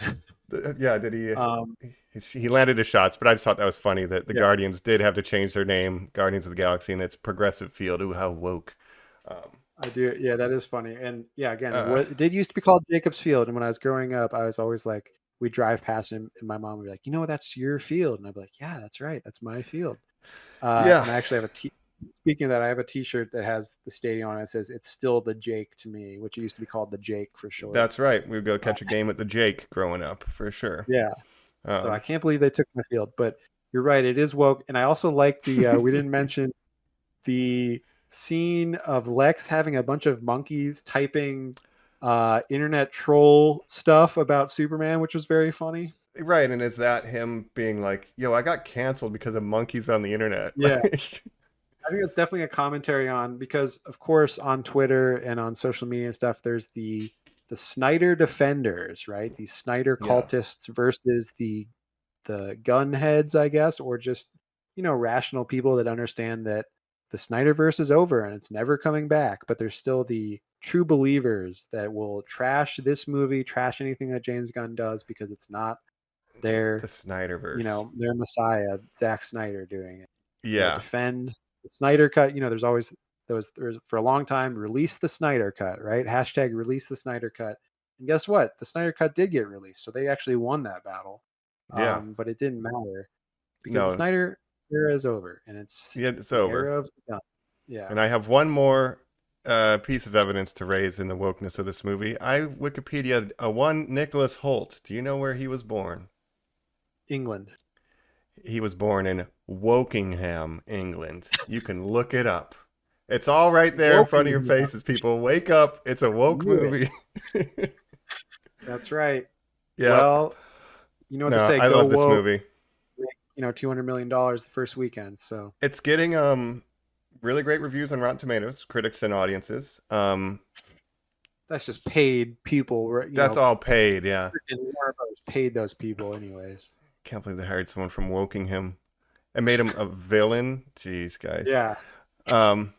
Anyway, I love this movie. Again, I don't think it's perfect, but I like what it's doing. I like its messaging. It's punk rock to be kind and empathetic. Yes. I love that. Yes. So I love that as well. Again, for me, it's a 4 stars on Letterboxd for me, which is very good. And I almost never give, especially like a comic book movie, 4.5 or 5. Like 4.5 and 5 to me are very hard to reach for any movie. Those are like masterpiece level movies. 4 fair. is still a very good. Even 3.5 I consider very good. So a 4 for me out of 5, which is very good. Even Mhm. like some of my favorite MCU movies are 4s, not even 4.5s. So, Yeah. but Suicide Squad actually is a 4.5 for me, and Guardians Volume 2. Okay. But again, I think we had to consider James Gunn maybe the greatest comic book movie director of all time. With Yeah. it's what he's done now. It's like I don't know if anyone like you could say Sam Raimi just because of the Spider-Man movies, Or you say the but Russos because of Endgame and all that stuff, but right. that's But just two I would even movies. put James Gunn ahead of the Russos. Just by Just the longevity. Yeah. Yeah. And I mean the Well, they also did Captain America: Winter Soldier and Captain America: Mhm. Civil War, Russo brothers. But still, I would put James Gunn above them. And I think the amount of different things, like of course, taking the Guardians, making them a household name. No one knew who the Guardians of the Galaxy were before those movies. Taking the Suicide Squad. Suicide Squad was a huge failure, terrible movie, and Mhm. then turning that concept and actually making a good movie out of it, and then taking on the most famous superhero of all, Superman, and making the best Superman movie maybe ever. I think I have to consider him the GOAT comic book director as of now. Yeah, again, I've not seen any other Superman movies, but this does feel like the Superman movie we need right now. I like how it just basically took a stance, hard Yeah, stance on Israel Palestine. It was like, yeah, crazy. Yeah, that's crazy that Right. That You a can get around. mainstream movie would do that, especially because, as we've seen in Hollywood, if someone even speaks out in a pro-Palestine way, they can get canceled. They can get fired from the Saw franchise or Right. the Scream franchise, Mm-hmm. as we saw with Melissa Barrera from And he the Scream has. franchise. This is our Yeah. interpretation, right? But he has plausible deniability. But to basically come out and just say it, like I Yeah. was really impressed with them too. Yeah, I think you consider Russia and Ukraine as also like it's kind of an amalgamation of those two conflicts, which are happening Unjust ongoing. invasions, yes. Yeah. In Yeah. Russia, yeah, it's the same thing. Russia invading Ukraine. Look, don't So I invade was, other countries. Yeah. yeah, I was really surprised to see ICE, Alligator Alcatraz, and Israel Palestine Right. coded plot points throughout this entire film, and then the Yeah. answer to those problems being have empathy. Like I love You know that why? about this movie. James Gunn is woke, of course, as Fuck, we've he's already fucking said. woke. That's right. But no, we love it. We love it. I'm a huge fan of James Gunn. Everything he's done, even with Superman, I thought, oh, is he biting off more than he can chew, taking on Superman? Like I know the Suicide was great, but is this more than he can handle? But it worked out, and I'm glad he did. I'm glad he's in charge of DC now. As the Mhm. DC kid, I like the direction it's going. It seems like this thing might be okay. Yeah. So up next we have again we have that Lantern show on HBO Go. Max, Which it's or Max HBO again. Max. So, yeah. We have the Supergirl movie and we have Clayface movie. So that'll be interesting. Do you know What Clayface at all? No, another weird character. So this movie had to Yeah. create a universe in which you could make a Clayface movie that people would want to see. Fascinating. Right. And those are the next projects coming up. Kind of an unusual selection. But Clayface, normally known as a Batman villain, he's a guy that lives in Gotham, but sometimes it's more of an anti-hero or something, not always totally a villain, but he's basically a guy that he's an actor and then he gets some kind of mutation where his whole body is just clay and he can just look like other people and disguise himself and stuff. Okay. Gotcha. But I guess that'll be interesting to see. Yeah, the take on that. I have another note on Lex Luthor here. Yeah. Like obviously it's like, oh, billionaires suck, which they do. But at least in this movie, Lex Luthor is actually good at something. Like he's actually smart. Our billionaires don't do shit. Like they're so incompetent. Yeah. That's what you're saying. He's based on Elon Musk, but it's like if Elon Musk was actually a super genius. Smart. Yeah. So that's the difference between real life. But yeah. I like his little the little command base that detaches from the building and flies around. That's very comic booky too. So like yeah. Great stuff. And even his look in this movie, like the baldness, of course, his like he's got those sunglasses, clothes that he's wearing, vest and stuff. The sunglasses when he goes to the Fortress of Solitude, incredible. Again, compared to, I hate to compare everything to the Snyder era, but it's just so much better cast. And like Jesse Eisenberg as Lex Luthor, he was doing a very weird thing that I didn't totally love. And he also had hair for most of the movie until at the end when he was bald, I think. Right, yeah. He's like now he's the real Lex because he's bald. Like, oh, you were a smart guy in The Social Network. You could be Lex Luthor. Yeah. Yeah, weird choice. Right. Yeah, that's it. Loved it. Well, for my last thing, I did tease my pitch for Superman 2 up What top. is the pitch? Yes. My pitch. Please. I wish Colin was here to hear it too, but I'll have to pitch him another time. Yeah. All right, Normie. So Superman 2, of course, we've introduced this whole universe and everything. That's great.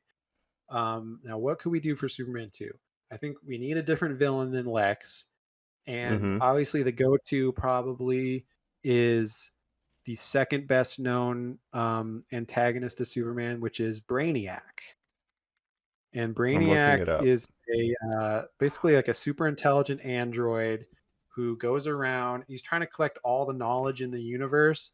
And he basically goes around and he takes cities from different planets and shrinks them down into like a little like exhibit that he stores on his ship. And then he like blows up the rest of the planet. So he just like takes whatever is the biggest city and just miniaturizes it and keeps it and then like blows up the rest of the planet. And so he has the capital city of Krypton on his ship, and in some iterations he actually caused Krypton to explode and stuff. Okay. Sometimes not though.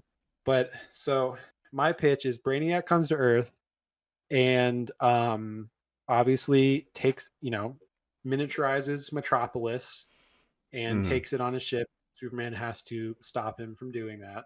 But here's also what I would have. So I would have, first of all, Lex Luthor. I would have it so at first Lex Luthor is working with Brainiac at first, but then he realizes basically they both kind of turn on each other. Where Brainiac's like, I don't actually need Lex Luthor, so he turns on Lex in like the second act, and then Lex Luthor and Superman have to reluctantly team up to defeat Okay. Brainiac. I like that. Yeah, so you do the reluctant team up. The enemy of your enemy is your friend, right? Yeah. Until they're not. But so I would do that. I would also maybe do. I would like to see in the future Lex as president of America, which has been done before, where Oh, Lex really? Luthor becomes the president. Of course, now he's in jail, right? And a convicted felon becoming president, that just seems so Out of unrealistic. unrealistic. Yeah, I could never see it. No, I like the pitch of them at least working together, even if he's just in jail, not working for Brainiac, for Superman to be like, God damn it, Lex, Yeah, I need some smart people. right. But yeah, I would love a unlikely team up, and then eventually Lex turns on Superman at some point, I think. And Yes. then you can have like a three-way battle or something, or maybe after they defeat Brainiac, then he turns on. But Uh, and then the other thing I would do, so you would have Lois and the Daily Planet team like being miniaturized and having to like do some investigative shit to like figure out maybe how to help Superman from the inside. how does Um, this shrinking thing work? How can we get the code to yeah, unshrink everything or whatever? And then what? He gets to experience the culture of Krypton for the first time when he unshrinks the capital. maybe. Well, because yeah, so I think it's called Kandor, which is the capital of Krypton, is on Brainiac has like a big spaceship where he keeps all these cities and stuff. Right. He's trying to collect all the knowledge in the universe, and he's like, no one else can have the knowledge, so I'm just going to blow up the planets when I'm done with them and just keep all the knowledge for myself. Okay. So I like that, but sometimes like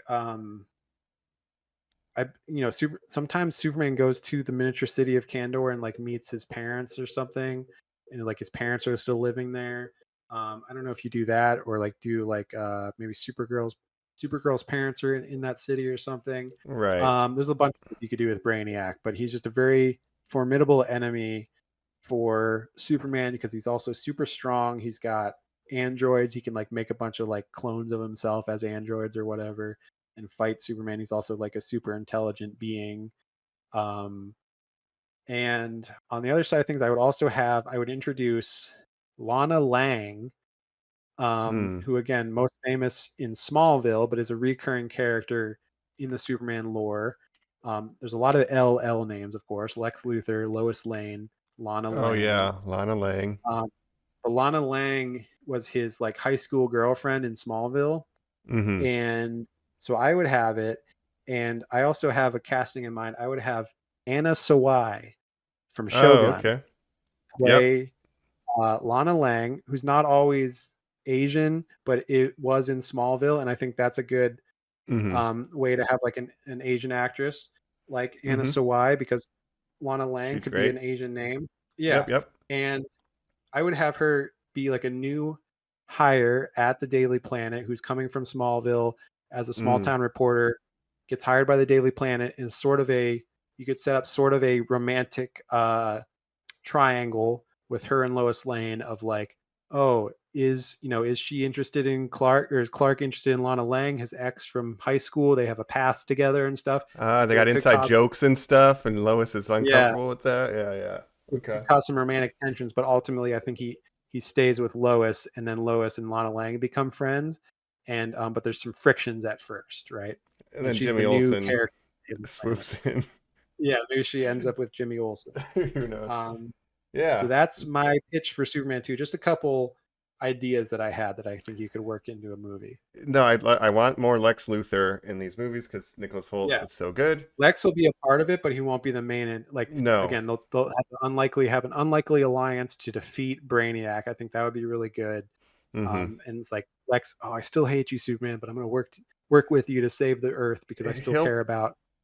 He'll the earth. help him for a pardon and play the long game, eventually become president, and then use the presidential Yes, I like powers that, to yeah. turn on Superman. It'll be a couple movies down the Where line. he gets out of prison because he worked with Superman. And he's like Fame reforms being an his image ally. to the public. Yeah. Yeah. And then you give him his super strong suit that he wears a lot of times, which is like a robotic suit of armor that he can fight. Okay. He can keep up with like metahumans and super powerful beings and stuff. He has that a lot in the Yep. animated shows and things. And then, yeah, when he's president, he tries to destroy Superman again. He turns Yeah. heel. So he like tricks the American public into making him president, and then he turns on Superman later. Convicted felon becomes president. I love it. Yeah. He's already got So his there's a couple secret big prisons. ideas that I have. Yeah. Yeah. There's limited ideas too. If you have the capital of Krypton, you could have Zod is in there. I don't know much about the Superman world. You could have conflict with Jor-El. Like, what the heck, Dad? Why did you want me to take over this planet? That's not cool. So there's some opportunity for sure. And I like. We've been talking about it for 3 hours, dude. Like, we like the universe that James Gunn has created. We like these characters. So, yeah. Absolutely. So yeah, I just wanted to give my loose pitch. I'm gonna, email James Gunn later and say, hey, I have some ideas. Feel free to use them. But no, I'm excited to see what comes next in the DCU, and I do trust James Gunn. I mean, he's given us plenty of reasons to trust him going forward. So I'm excited to see what he brings. Yeah, I think a very impressive first outing. And yeah, I think we have an interesting universe being set up. It's distinctly James Gunn, and I'm excited to explore more of it. So go see Superman, everybody. Go see Superman. Super woke, super shit.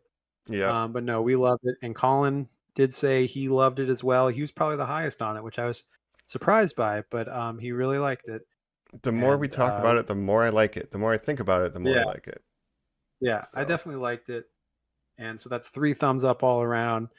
And I guess I'll just give us so next week, due to some scheduling with new releases coming out and stuff, we're doing our Miyazaki for the month. We're doing that next week, and that will be, of course, My Neighbor Totoro.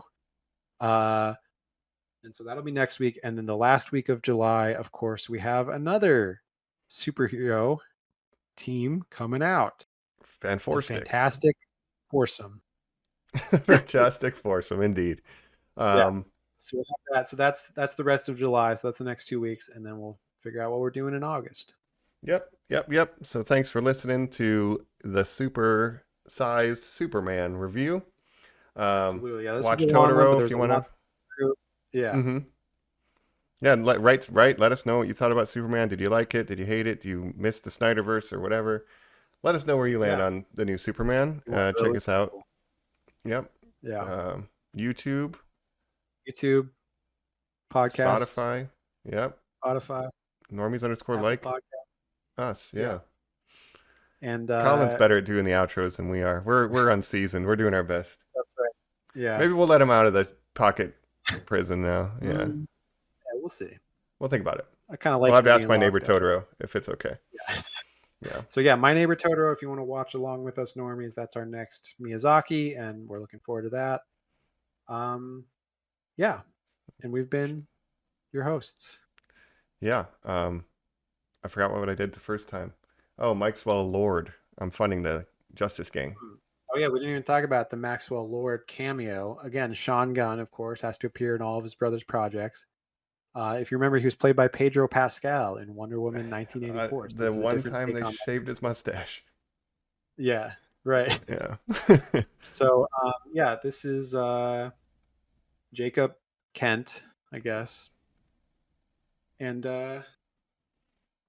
Superman. Cleveland. We love it. I'm wearing not a Superman shirt. I don't know why I did that. Anyway, thanks for listening. Make sure to stick to the truth, justice, and the Normies like way. All right. That's right. Remember, kindness is cool, and punk rock, radical empathy. Do that. Love your fellow humans. Love your fellow humans.